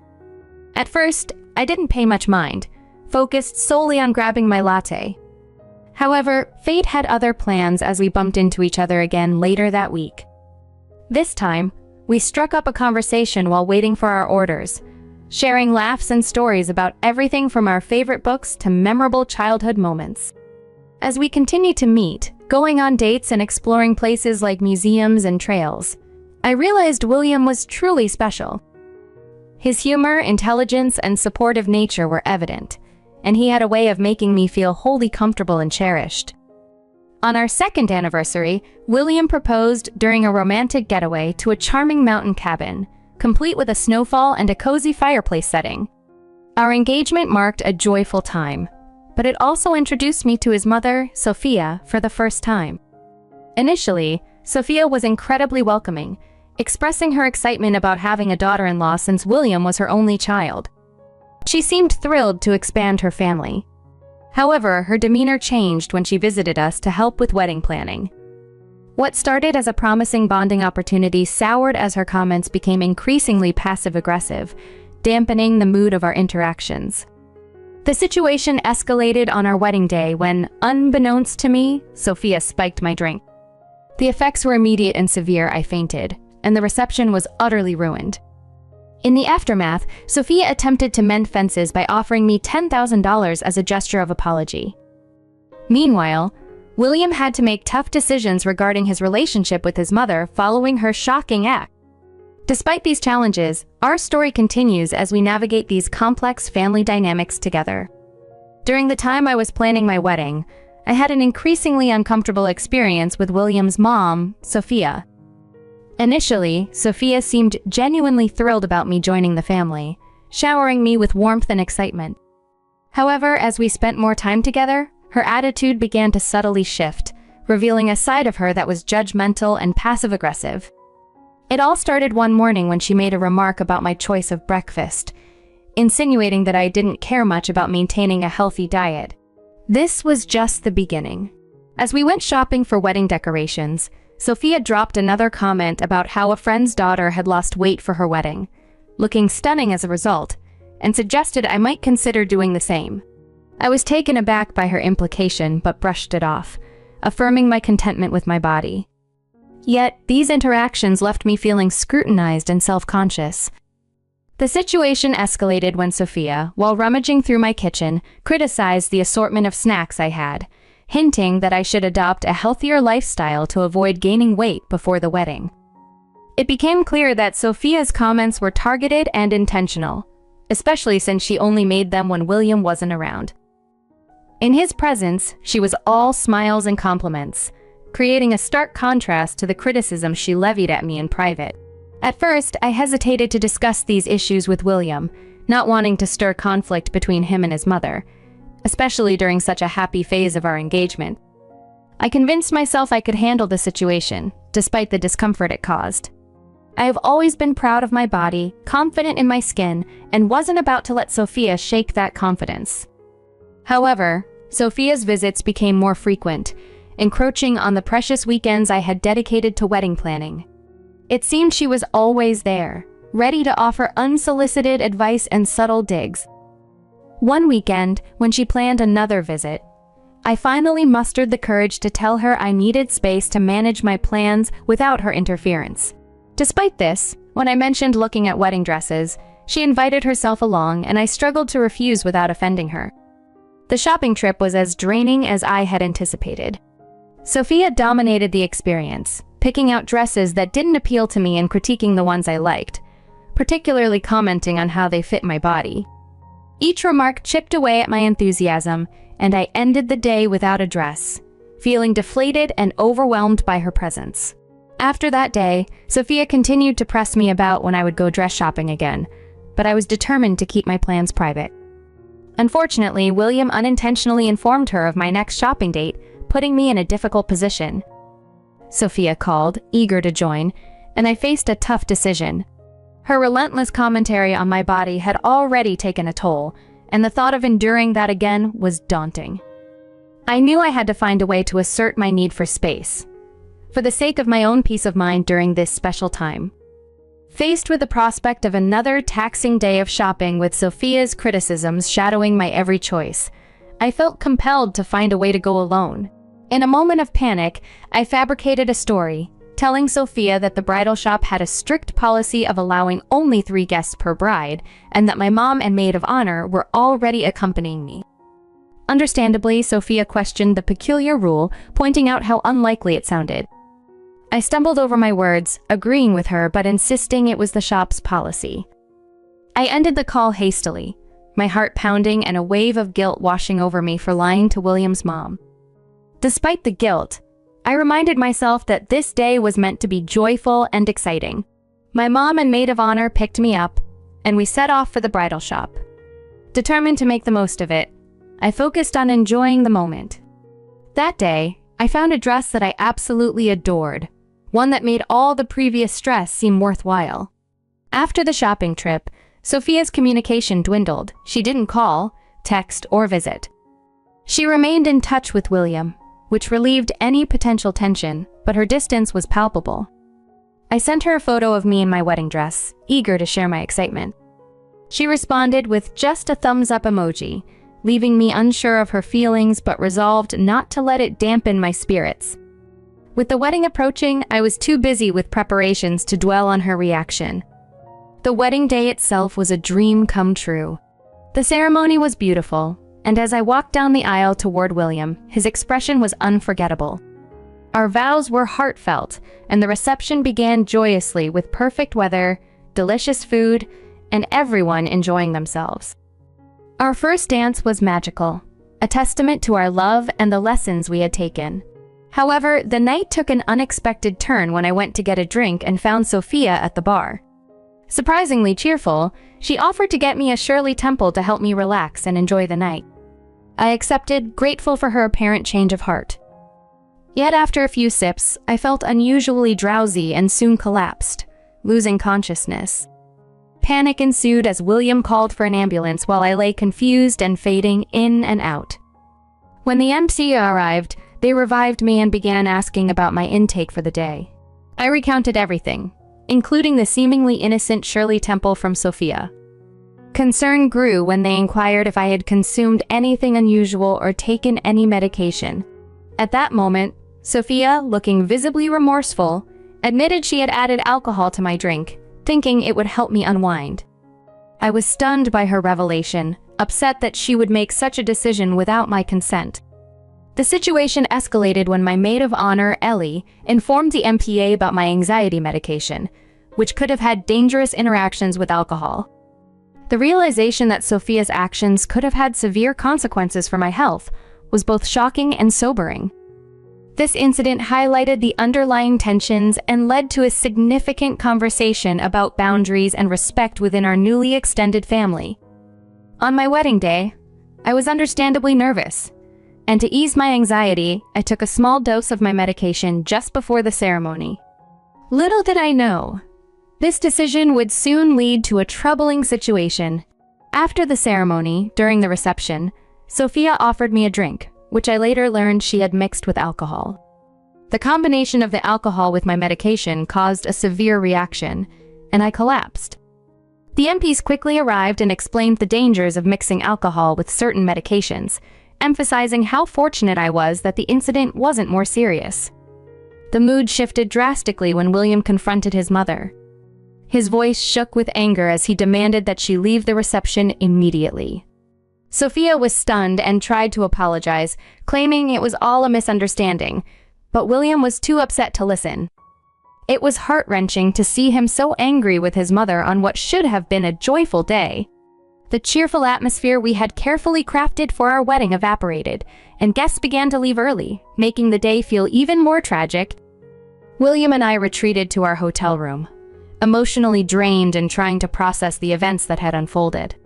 The sadness overwhelmed me. I had envisioned this day for so long, and it was ruined by what was supposed to be a harmless prank. Over the next few days, Sophia tried to reach out to us, but we needed space to think and heal.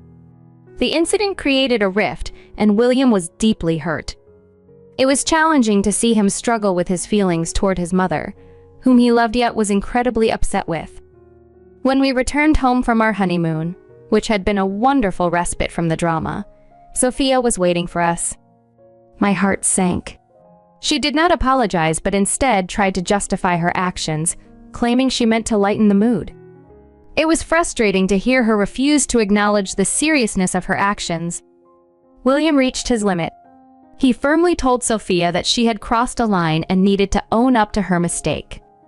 He set clear boundaries, stating that their interactions would now be limited to holidays and special occasions, akin to distant relatives. Despite her tears, William stood by his decision, prioritizing my well-being and our relationship.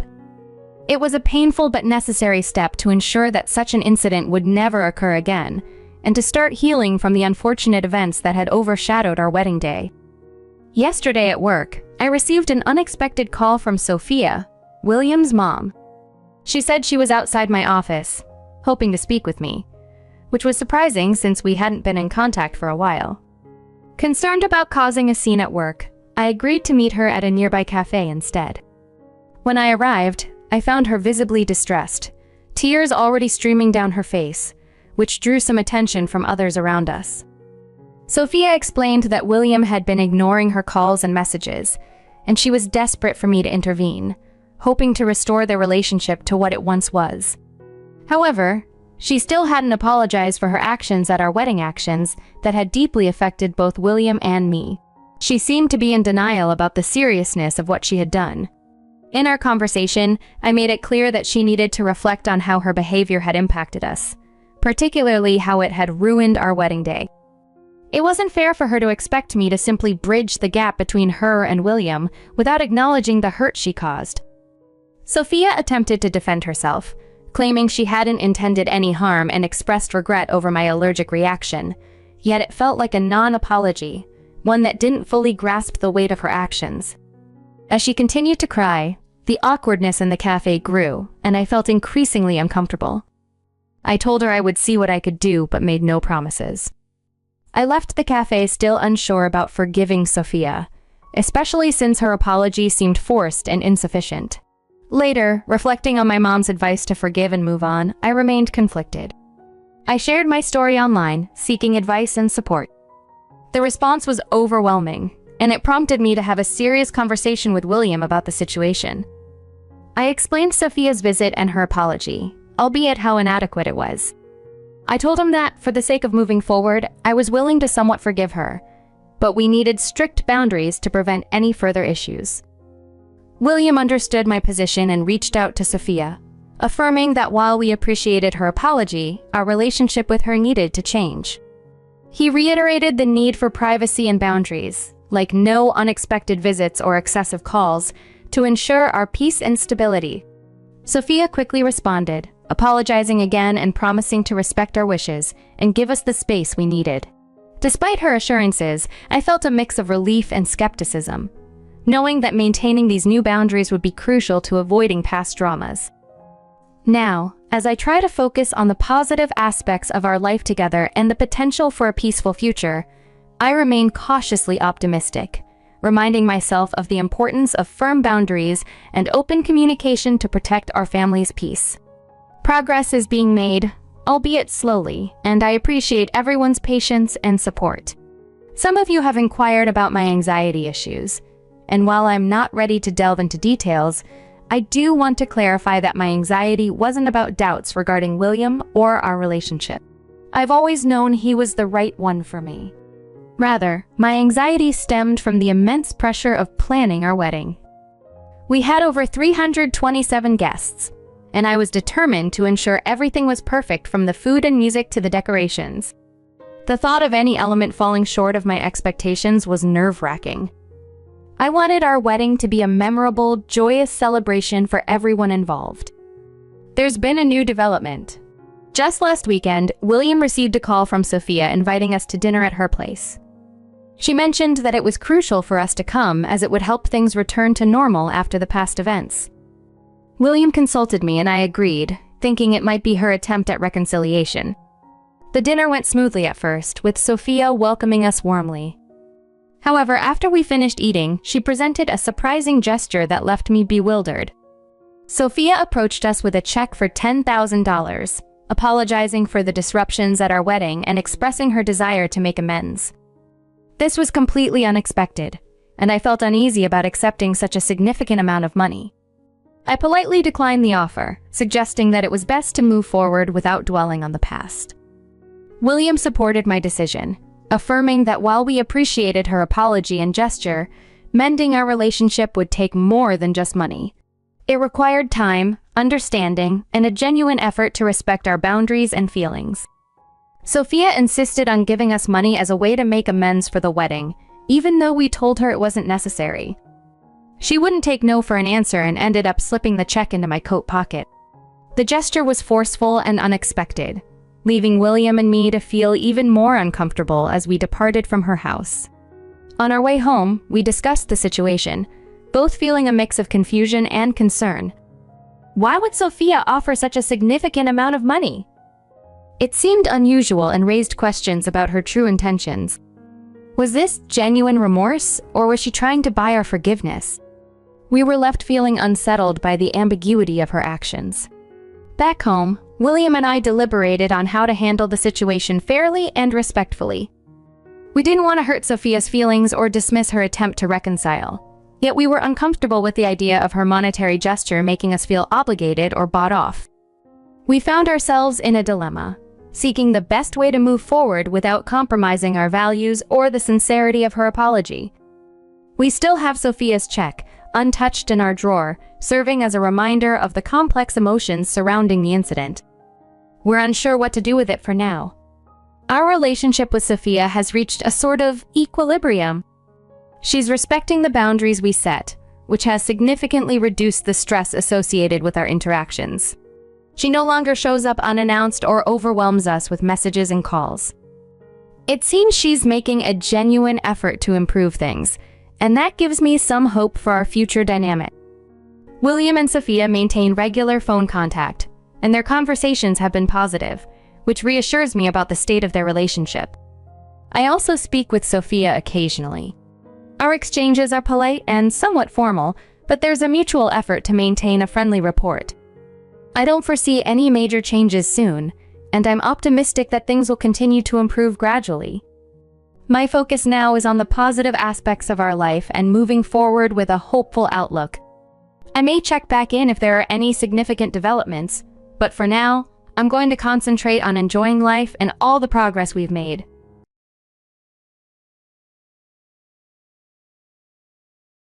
On the day of my 17th birthday, things took an unexpected turn. That morning, my parents excitedly told me they had planned a family vacation to the Poconos to celebrate my birthday. As the often overlooked younger sibling, I was thrilled by this surprise. However, the joy was short-lived. After packing eagerly, I descended with my luggage, only to find that my family had already left without me. My older sister, Ellie, who is 22 and often favored by her parents, was the one to break the news. She gleefully informed me that the family trip was still on, but I wasn't part of it. Instead, she handed me a list of chores to do while they were away, explaining that she and our parents had decided it would be best for me to stay behind and study for the upcoming finals. Ellie, having already completed her preparations for exams, was free to enjoy the trip. She suggested that I should be grateful for the opportunity to focus on my studies instead of wasting time on vacation. The sting of exclusion was made worse by the fact that Ellie had orchestrated this change of plans and delivered the message herself, claiming it was her birthday gift to me. Our parents, she said, had agreed with her reasoning about my needing to study and couldn't bear to tell me themselves. Feeling betrayed and sidelined, I struggled to hold back tears as I watched Ellie close the door behind her. Once alone, the full weight of the situation hit me, and I cried, feeling more isolated than ever. In a moment of defiance, I decided to reveal the truth behind my absence to all of their work friends by inviting them to a fake party. As I shared my story with the guests, it was a small but significant reclaiming of my voice in a situation where I felt utterly voiceless. On my birthday, an event that should have been filled with joy, I found myself bewildered and hurt by the actions of my family. My sister Ellie and I have had our disagreements, and it's no secret that my parents usually take her side. However, what they did this time was beyond anything I could have imagined. That morning, my parents had excitedly told me about a surprise trip they planned, which initially thrilled me. So much so that I messaged my friends to cancel our plans for that evening. My friends were just as surprised as I was that my parents had organized something so special. Unfortunately, I soon realized some surprises are too good to be true. After the initial shock and tears, anger set in. I needed to channel this anger somehow, so I hatched a plan that I knew would certainly make a statement.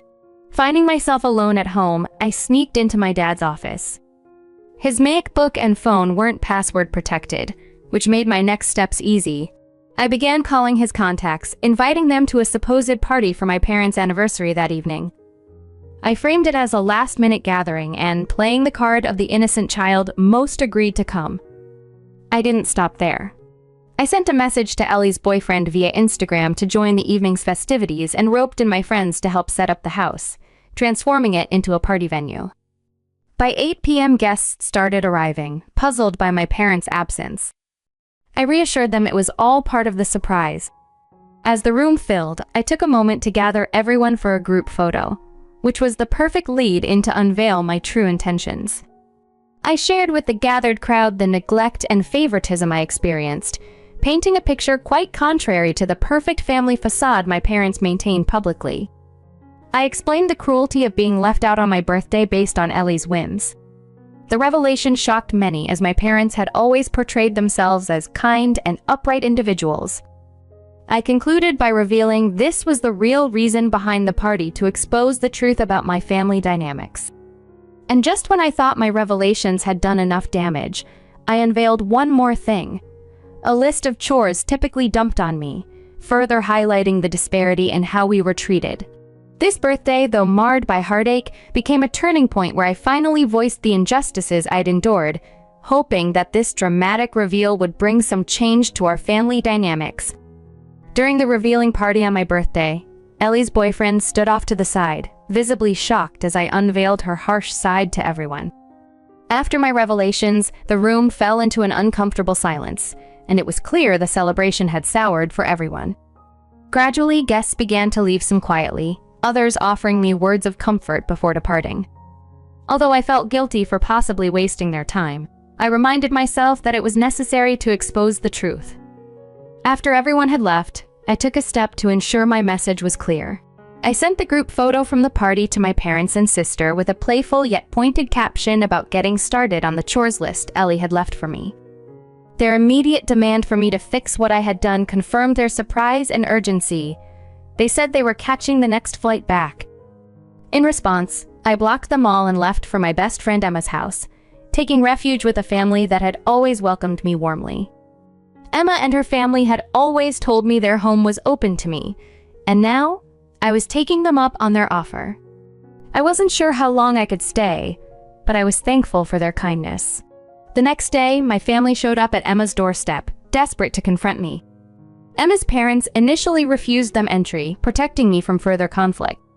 However, when my parents threatened legal action, I reluctantly agreed to speak with them. The conversation quickly escalated. My parents were furious, blaming me for damaging their reputations as their associates began distancing themselves. Yet, I held my ground, expressing that their neglect and favoritism towards Ellie had driven me to act. The argument intensified to the point where Emma and her parents had to intervene. Emma led me away to calm down while her parents handled my family. After I had cooled off, Emma's parents informed me that my family had left, and they reassured me that they would ensure my safety and peace. This tumultuous birthday, while painful, marked a crucial turning point. I had voiced my struggles and taken steps toward a new chapter, surrounded by those who truly cared for me. After the tumultuous birthday incident, Emma's parents suggested I consider legal emancipation from my own parents.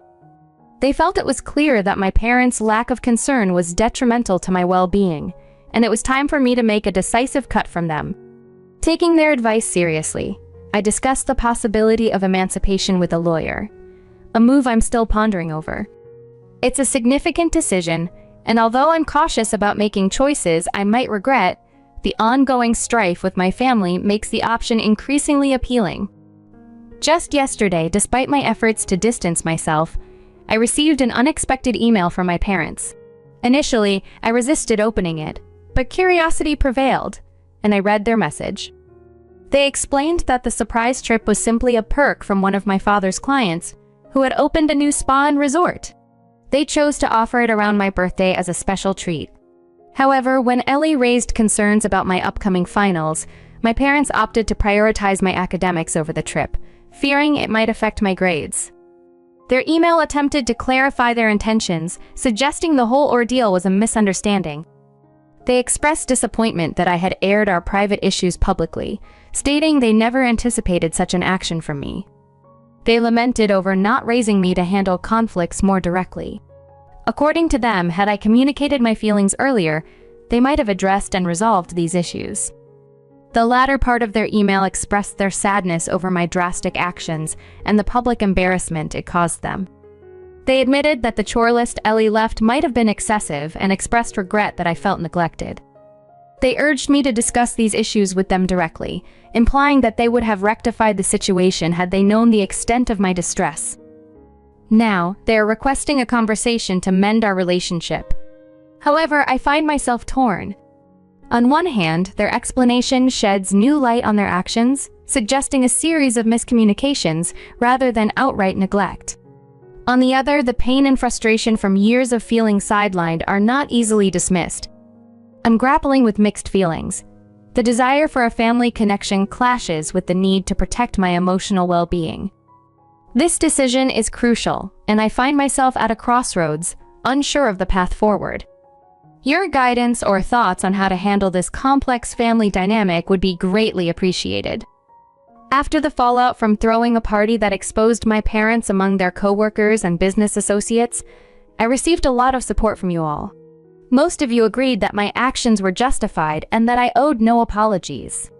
Feeling validated, I decided to sever communication further by blocking the email address from which my parents had contacted me. I'm prepared to block any new attempts they might make to reach me because I've resolved to no longer engage with them. It's simply not worth the emotional turmoil. As for the matter of emancipation, I've made the decision to go through with it. It's a big step, especially at my young age, but Emma and her parents have been incredibly supportive. They've even offered to legally adopt me if it helps ease my nerves about the whole process, which is something I'm considering but haven't decided on yet. For now, we are focusing on the emancipation, and we've already started the legal proceedings with a lawyer. I'm unsure how my parents will react once they receive the official paperwork. Their last email hinted at their displeasure about me choosing to live with Emma and her family, a decision they find hard to accept despite the clear favoritism they've shown Ellie over the years. It's perplexing that they still try to reach out, which makes me think they're more concerned about salvaging their image than genuinely wanting me back. It's been a few days since my last update, and they haven't attempted to contact me again. I've heard through the grapevine that there have been some developments, like Ellie and her boyfriend breaking up, but the details are known only to me. Just a couple of days ago, my parents were officially served with the emancipation paperwork, and their reaction was far from positive. They reached out to Emma's parents in a confrontational manner, accusing them of influencing my decision. They couldn't seem to grasp that this choice was mine alone, spurred by years of feeling less valued than Ellie. The situation has certainly escalated, and now all I can do is wait to see how everything unfolds. The support from Emma's family has been my rock through this, and whatever happens next, I know I'm not alone in this fight. I initiated the move for emancipation on my own accord.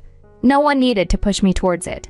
After sharing my previous update and receiving feedback, it became apparent that my parents' motivations were exactly as I had suspected. They seemed interested in reconciling only to maintain appearances and prove that my outspokenness at the party was just a display of teenage rebellion. However, I stood firm in my decision not to return to them, which evidently frustrated them further. The reality that I was asserting my independence seemed to aggravate them profoundly too bad, because I was fully committed to this path. They resorted to insulting Emma's parents, accusing them of orchestrating my rebellion and threatening legal action. Their aggressive stance only reinforced my belief. They weren't fighting for me out of love, but out of a desire to salvage their public persona. Emma relayed to me that during a heated conversation, my parents had disparaged her family, labeling them as instigators and even threatening physical retaliation, which was not only alarming but also illegal. Their behavior during these exchanges, choosing confrontation over concern for my well-being, confirmed that their priority was not my happiness, but their reputation. They accused Emma's parents of trying to tarnish their image by positioning themselves as my protectors, claiming they were exposing the alleged mistreatment I endured under my parents' care. According to my parents, this was an unjust portrayal meant to elevate Emma's family at their expense. Yet, there was no basis for such a rivalry. Emma's parents had only ever acted out of kindness towards me, without any ulterior motives tied to competing with my parents. It's clear my parents are blinded by their obsession with how they are perceived, unable to see that Emma's parents are genuinely concerned for my welfare, not because they want to bring my parents down, but because they see someone in need. I wish I could make my parents see that Emma's family aren't pretending to be my saviors. They truly are the lifeline I needed to escape from a situation where I felt undervalued and unsupported. My parents' focus on defending their image rather than addressing the issues that led us here is deeply frustrating. Instead of trying to understand and rectify their mistakes, they're more interested in creating drama. Meanwhile, Emma and her parents have provided me with a safe haven and the support I desperately needed. Their actions speak louder than any of my parents' accusations, proving where the genuine care and concern lie. Emma's parents have been clear with their advice to me. Avoid contacting my own parents, no matter how tempted I might be. They believe it's for the best, especially after a contentious phone call with them a few days ago. After the call, they only shared with me the details they felt I needed to know, but they did mention they recorded the conversation. They said the recording could serve as evidence in my emancipation case, showcasing why it's necessary for me to leave my parents' care. They also brought up the possibility of legally adopting me. I took some time to think about it and decided to say yes. It's not just because I know it will upset my parents further, it's genuinely because Emma's family has shown me incredible kindness and warmth. Emma being like a sister to me is a huge bonus. They're planning to talk to the lawyer again to start the paperwork for adoption, which could also strengthen my emancipation case by showing I have a stable and supportive home to go to. Unfortunately, things took a dark turn today. After my last class, which was in the east wing of the school, I encountered Ellie and her group of friends. I usually take my time to pack up, so by the time I left, the hallway was nearly empty. They cornered me outside the classroom, clearly looking to intimidate me. They forced everyone else who was still around to leave, saying they needed to settle some scores with me. I tried to stay calm and not show any fear, but they were relentless. Ellie grabbed my arm and dragged me outside, ignoring my protests. No one could hear me over the noise her friends were making. They shoved me into a janitor's closet and locked the door. I banged on it, trying to get out, but they just stood guard outside. After what felt like an eternity, but was probably only 10 minutes, Ellie let me out. By then, the hall was deserted. It was just me against them. That's when Ellie slapped me and started yelling. She called me selfish and ungrateful, blaming me for the family discord. Then she revealed the real reason she was so angry. She accused me of being the reason her boyfriend had broken up with her. This confrontation was not just about her venting frustration. It was deeply personal for her, and she was lashing out at me for all her.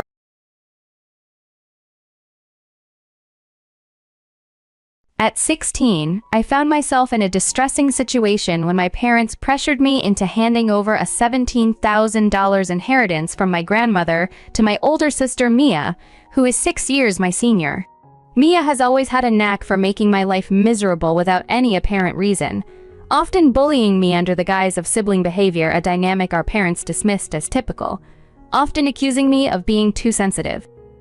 This pattern of disregard became painfully clear a few years back during a family trip to the beach when I was just 11. Mia and her friends, who seemed to share her disdain for me, played a dangerous prank on me by shoving a plastic bag over my head and pushing me into the water. Despite the peril I faced, struggling to remove the bag and swim to safety, my family dismissed the incident as a harmless joke, further minimizing my distress. The culmination of these experiences, especially the forced relinquishment of my inheritance to fund Mia's business dreams, left me feeling isolated and betrayed by my family. The recent photos from Mia's successful launch party, which she sent to spite me, only deepened the wound. Now, my focus is clear: excel academically, attend college, and distance myself from these toxic family dynamics. My resolve is to forge a path forward where trust and respect define my relationships, unlike the ones I've endured at home. About a year ago, my grandmother, who was my dad's mother, passed away. A few months back, we finally settled her estate. She left most of her assets, including her house, to my parents, while my sister, Mia, and I each received $17,000.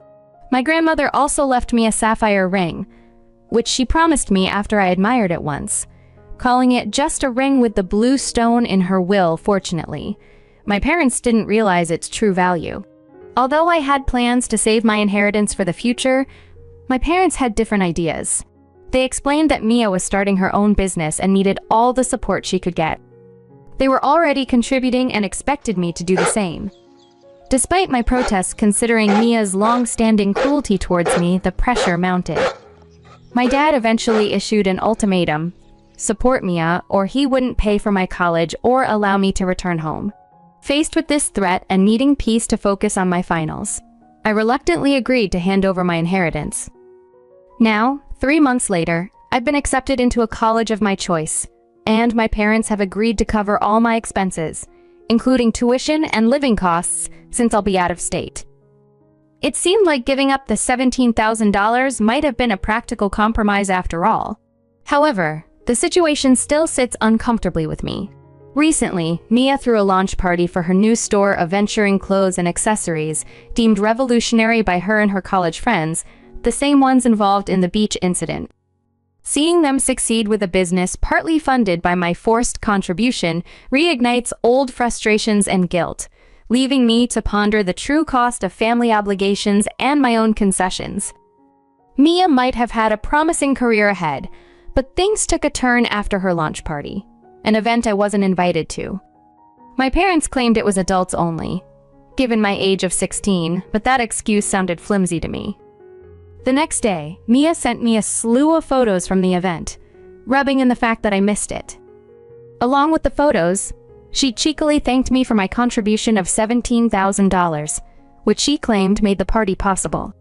Seeing those photos annoyed me, but one face in the crowd really caught my attention. It was a guy who looked vaguely familiar, though he had grown a stubble and gained some weight. After comparing with my own photos, I confirmed it was indeed her high school ex-boyfriend, John. They started dating when she turned 19 and he was already 22, which was creepy enough. Despite our parents initially forbidding the relationship due to the age gap and his questionable timing, Mia dated him secretly. John's history was sketchy. He had been caught trying to steal from his father's company, which led to their breakup after just 8 months. He moved to Wyoming to work on his uncle's farm laborer, leaving Mia heartbroken. She even pleaded with our dad to help John get a job locally to avoid the movie, but Dad refused, insisting she cut all ties with him. The day she had to break up with John was chaotic. Mia begged our parents to reconsider, promising that John would change. Dad was furious about her disobedience and the dubious nature of her relationship, while Mom just cried. Amidst all this, I was sidelined, told to stay in my room and keep out of the drama.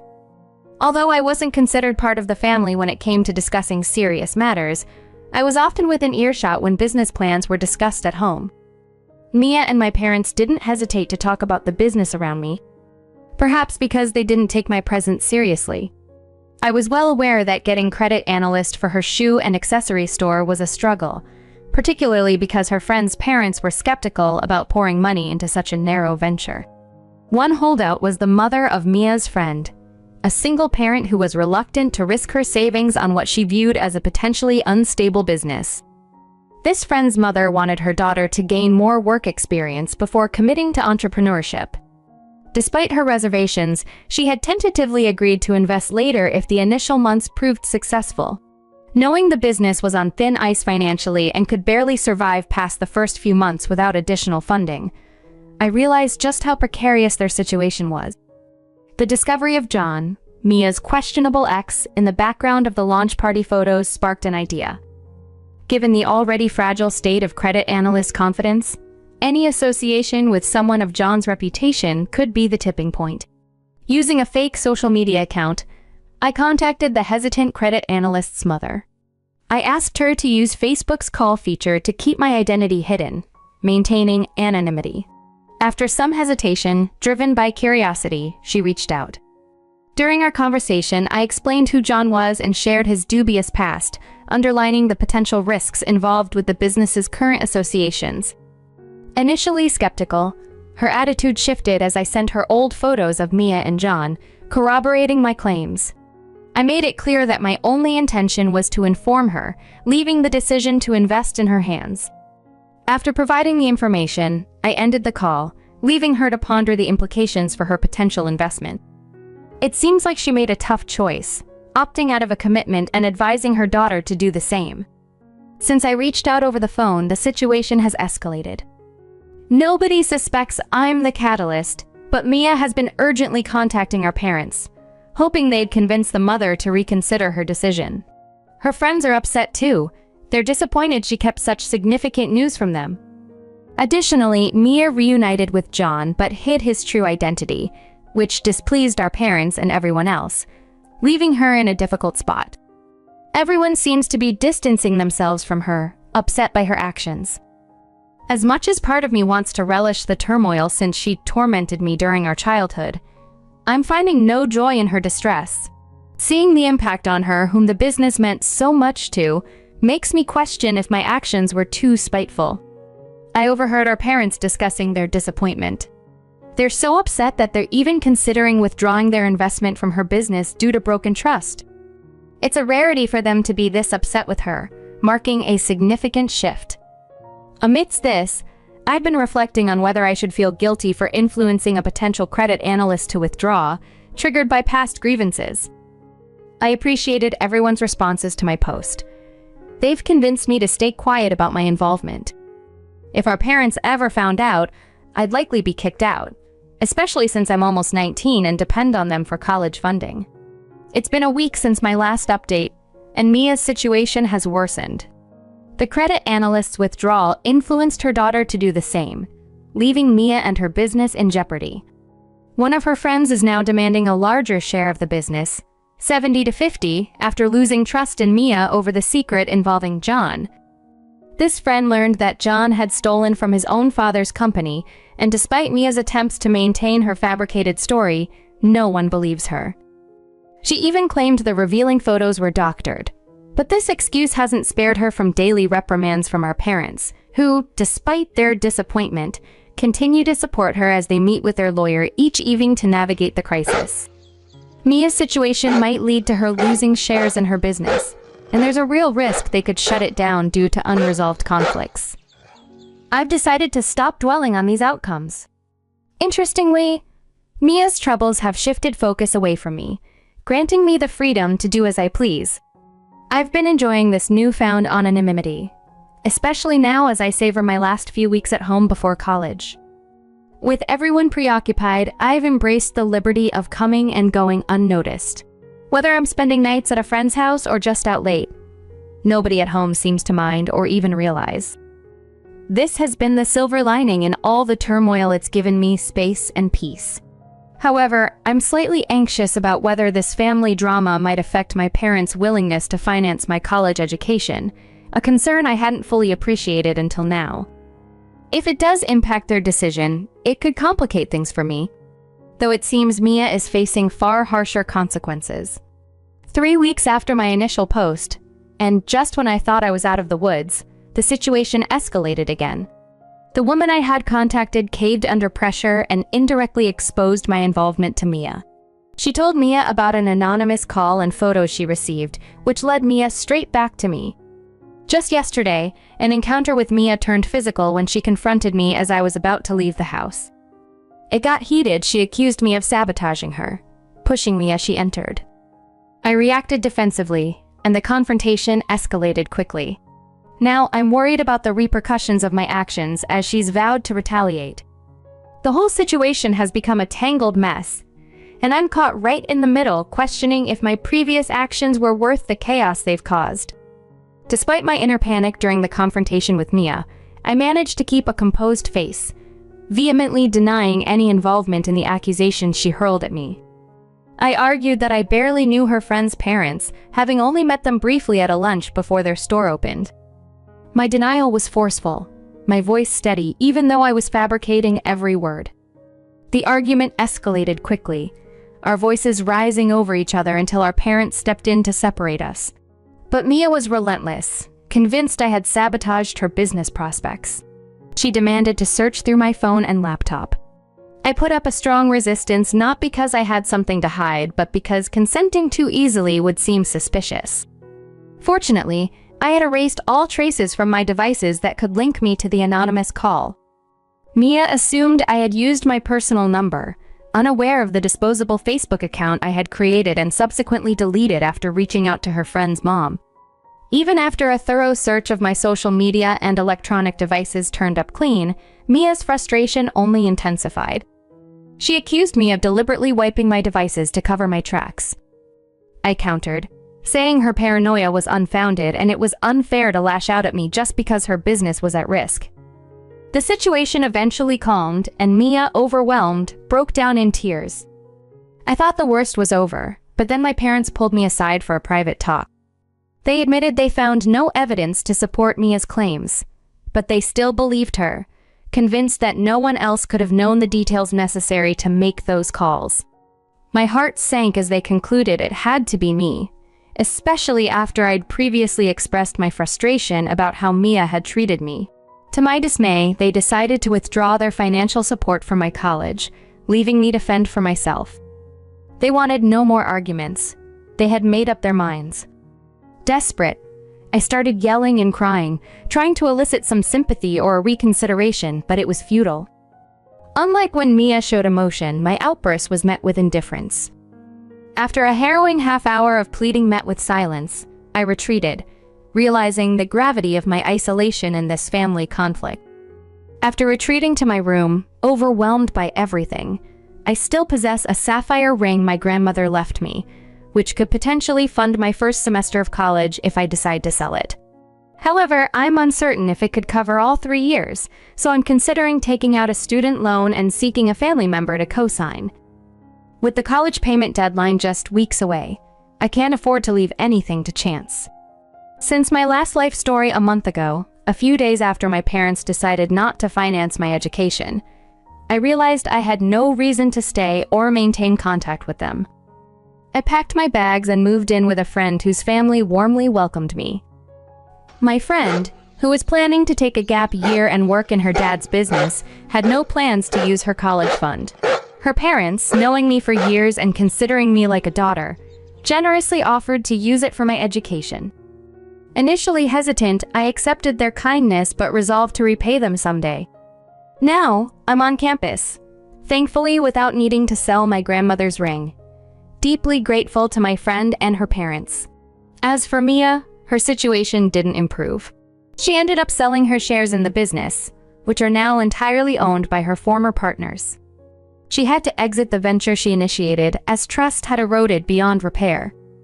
Though she might be upset, it was necessary, and my parents could do nothing to alter the outcome. The future of the store seems uncertain, but that's no longer my concern. Disconnected from my family and with no ties left to Mia, I'm fully focused on my own future, grateful for the unexpected support I've received and the new path I'm forging in college.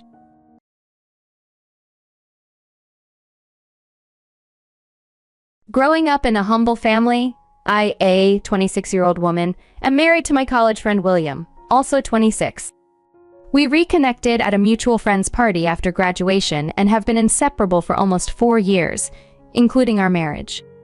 Despite my love for William, my relationship with his mother, Ellie, has been strained. Ellie, a single mother who raised William by herself, has always been dismissive of me due to my modest financial background. My parents worked tirelessly to support me and my 4 sisters. My father was a housekeeper, and my mother took on various odd jobs. We never felt ashamed of their occupations. They were honest and hardworking, instilling in us values of pride and integrity. The tension with Ellie became apparent the first time we had dinner with her. Upon learning of my father's job, her reaction was visibly cold and judgmental. From then on, her attitude was subtly dismissive.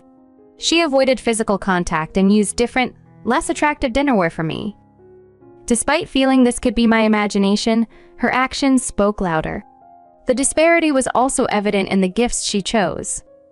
While she could afford lavish gifts, as seen when she bought William an expensive watch and sent her receptionist on a trip to Hawaii, the gifts she gave me were cheap and clearly less thoughtful, including a knockoff designer bag priced visibly at $100.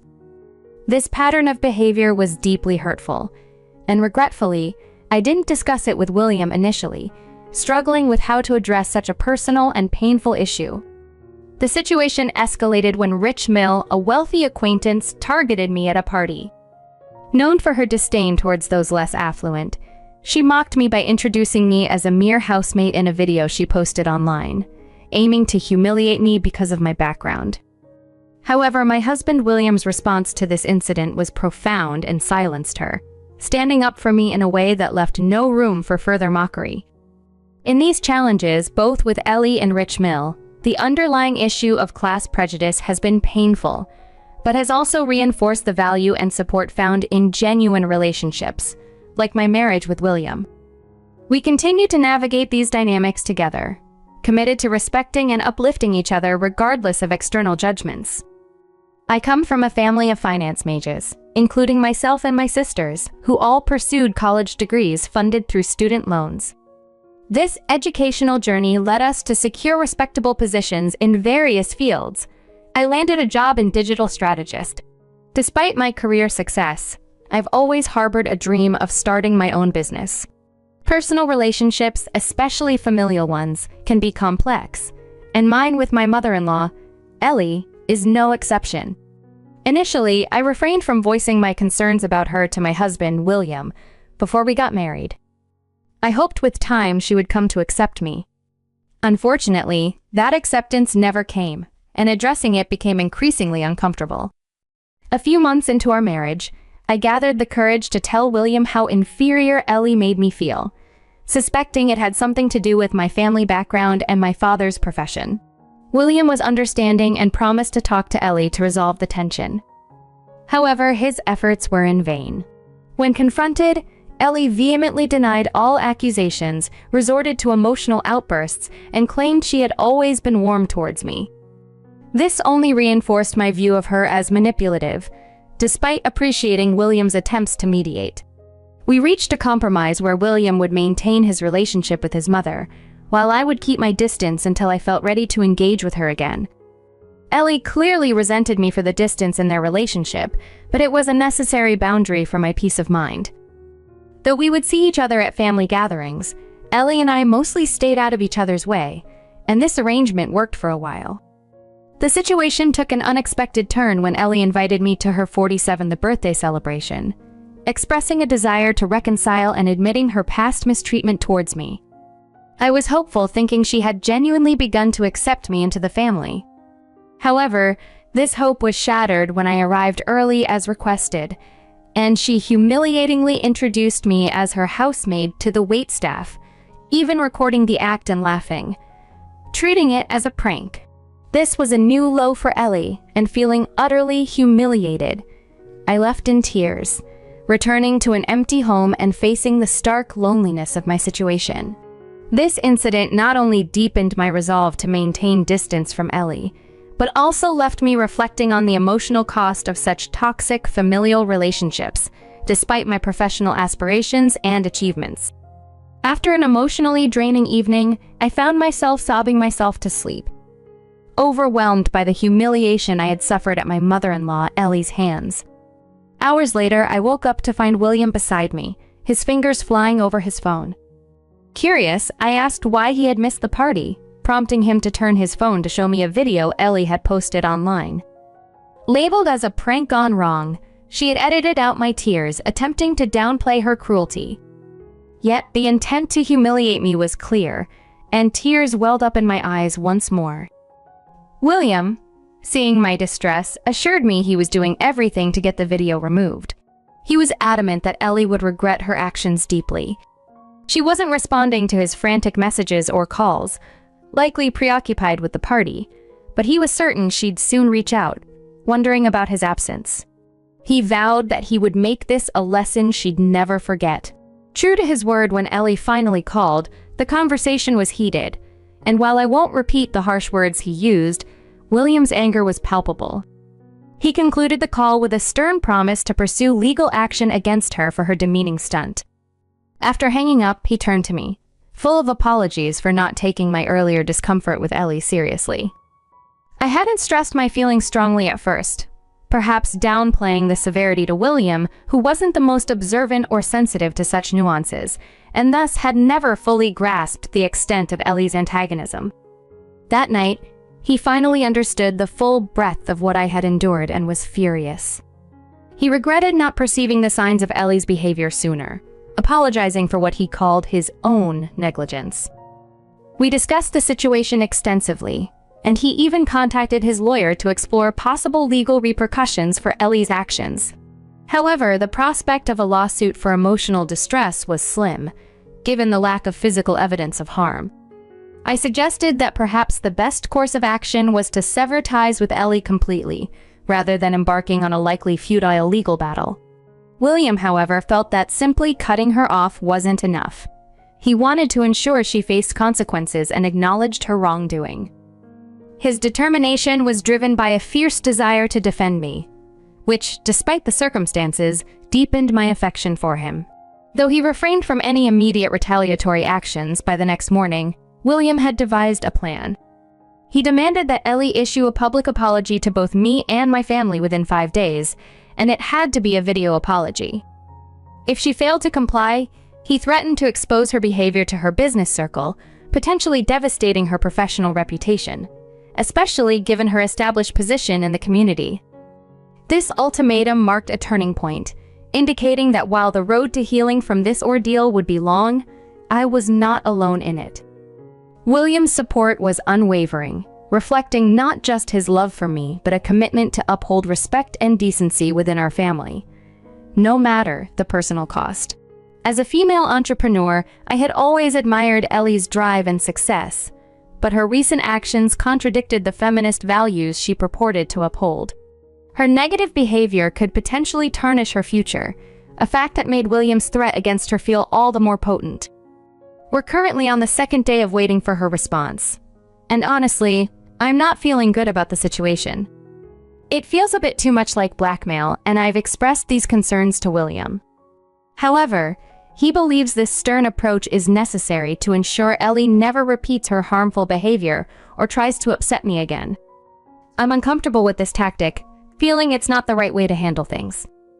After receiving advice from many of you, I decided to have another serious conversation with William when he returned from work. I reiterated my discomfort with using such aggressive methods just to force an apology from Ellie, which, in all likelihood, wouldn't even be sincere. I suggested we should drop the demand for an apology and simply distance ourselves from her, allowing her to live her life as long as she respects our boundaries. Surprisingly, William didn't resist this time. Instead, he broke down in tears, overwhelmed by guilt. It turns out he had been overcompensating for not addressing my initial complaints about Ellie seriously. He had watched the deleted video and realized the depth of Ellie's issues, which intensified his guilt. In his quest to make amends, he inadvertently focused more on retaliating against his mother than on listening to my wishes. Our conversation helped him see that he was repeating his previous mistake of not taking my feelings into account. Admittedly, I struggle with being assertive, which doesn't help in situations where I need to express my needs clearly. After our talk, William messaged Ellie to call off the demand for an apology.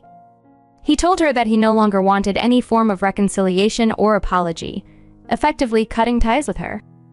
I'm proud of how we handled this situation together, facing the problem as a team rather than letting it drive a wedge between us. Our deep care for each other is why it was so challenging to confront these issues, but we've recognized the need to work on our communication. We've agreed to seek marriage counseling to strengthen our relationship and prevent such misunderstandings in the future. I've already started looking into counselors, hoping to begin sessions soon. This ordeal has been one of the most trying experiences of my life, and I never want to feel that way again. I'm relieved that William is distancing us from Ellie. I don't think I could face her again without being tempted to confront her more directly, and that's not a situation I want to find myself in. We're now focused on moving forward, together, and ensuring our relationship is stronger for having faced this challenge. A week has gone by, and Ellie hasn't reached out at all after William gave her that ultimatum. Even when William told her that he was calling off the demand for an apology and no longer needed one, she didn't respond. We were beginning to think she might have let it go, but we knew she wouldn't let something like this slide forever. Today, Ellie showed up at our house with her lawyer. When I answered the door, she walked in without even acknowledging me, acting like I wasn't there at all. She called out for William and demanded that he come to the living room. It was a bit ridiculous because William was in our bedroom, and I was already planning to get him, so her theatrics were unnecessary. When William came out, Ellie ordered him to sit on the couch as if she was in charge of our home. It was incredibly irritating to see her acting like this in our own house. William, frustrated, told her that he would do as he pleased and that he wasn't in the mood to speak with her, so she needed to leave with her lawyer. Ellie refused to budge, insisting that William needed to hear what she had to say. At this point, I just wanted to get the situation over with, even if it meant listening to some legal threats or whatever she had planned. So I told William to sit down on the couch just to get this confrontation out of the way. I sat beside him to make it clear that this was our space, and Ellie needed to respect that, even though she continued to ignore me. Ellie's lawyer then stepped forward and began reading out the terms of a document Ellie had prepared. The document essentially stated that Ellie wanted William to leave me. If he didn't, she would remove him from her will and leave everything to other family members, her employees, and charities. It included a list of her properties and assets, clearly intended to intimidate William into reconsidering his choice. Despite the lawyer's detailed reading, William seemed utterly unfazed. He fiddled with the ring on my finger, hardly paying attention to the lawyer's words. Once the document was read, Ellie asked William if he had made any decisions, warning him that staying with me meant forfeiting her inheritance forever. Then something quite unexpected happened. William stood up, walked over to Ellie, and gave her a big hug. With a calm smile, he said, "Goodbye, Mom." The look of triumph on Ellie's face instantly turned to shock, and I couldn't help but laugh. It was a moment of pure relief and amusement, watching her reaction as she finally acknowledged my presence for the first time. It felt like a victory for us, showing that we were united and not easily swayed by Ellie's manipulative tactics. Ellie's visit took a turn for the worse when she lashed out at me. She told me to shut up and started having a full-blown tantrum, hurling a barrage of choice words that I won't repeat here. I hadn't even said anything to her. I just pretended not to hear her, knowing it would only infuriate her more. Even William didn't argue with her. Once she began shouting at me, he suggested we retreat to our room, as it was clear his mother was having a meltdown. He didn't want to stick around to witness more of her outburst, which was becoming quite embarrassing.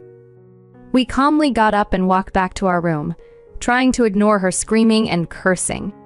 Ellie then crossed a line by accusing me of being a gold digger. She claimed she should never have supported our marriage and insinuated that I was only interested in William for his money, probably because my father wasn't successful enough to provide for us. Her comments were out of line and deeply offensive, especially considering how hard my dad has worked for us. I didn't argue with her. Instead, I told her that William was rejecting her money and influence today, so clearly I wasn't a gold digger. I emphasized that I was a working woman who didn't depend on my husband financially. I then told her to leave my house before I called the police to have her removed. After a bit of resistance, she finally left, but her visit left a sour taste in our mouths. At least now she knows not to mess with us, and hopefully she will respect our boundaries. Ellie has done something really nasty that I can't believe she thought she could get away with. About 3 weeks have passed since her last visit, and since she hadn't tried to contact us or cause any trouble, William and I thought we were done with this drama and could get back to our normal lives. We were wrong. I got a call from my parents about an hour ago, and they were upset because Ellie had paid them a visit. She barged into their home, and the things she said were appalling. She insulted my parents, calling them terrible and accusing them of raising a gold-digging, conniving person like me. But what hurt the most was when she criticized my mother for supposedly not spending enough time with us because she was busy working. Ellie also made demeaning comments about my father's profession, saying it was no surprise that his daughters were the filthiest. Hearing how upset my parents were brought me to tears. I'm furious that Ellie would attack my family like this. Right now, I'm at work, so I can't do anything about it immediately. But once my workday is over, I'm heading straight to Ellie's house. She needs to be confronted and held accountable for her actions. I've already texted William about what happened, but he's caught up with work. As soon as I can, I'm going to make sure Ellie knows she crossed a line and that her behavior is unacceptable. He hasn't replied yet, and honestly, I don't want him to join me. But I've let him know so he won't be caught off guard if Ellie calls him crying about what happened. I'm back at home after spending a few hours at Ellie's place. It felt incredibly satisfying to confront her and let her know exactly what I thought of her.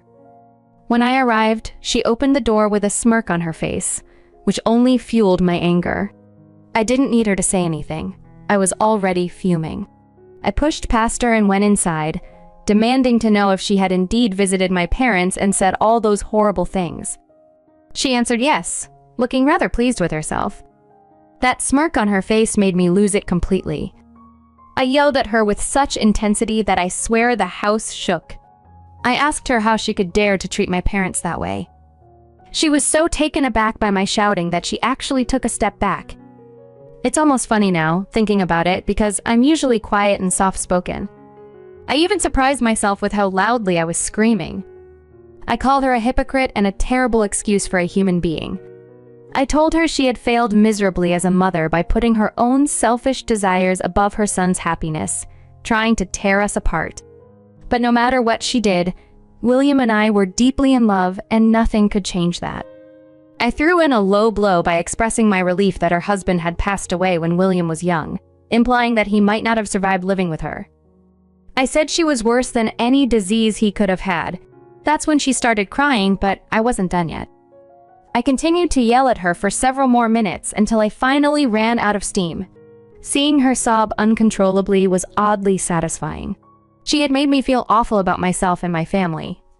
And worst of all, she had insulted my parents without cause. She deserved this. After I left her house, I went straight home. About an hour later, William came back from work. He had left early thinking I would still be at Ellie's house, so he went there first. By the time he arrived, I had already left. He found the door open and Ellie curled up on the couch, crying her eyes out.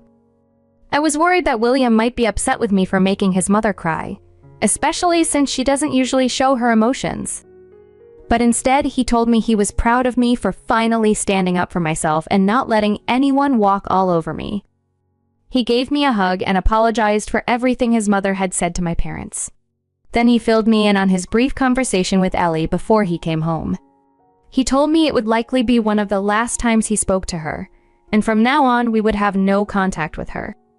If she tries to interfere with our lives again, he made it clear we would be cutting her off completely. If Ellie tries to interfere again, we will be filing for a restraining order. When William confronted her about my comments, she repeated everything, including what I had said about his father. Ellie was expecting William to side with her and finally announced that he was leaving me because I had crossed the line. But once again, she was disappointed. William told her that even though the remarks were about his father, he wasn't offended.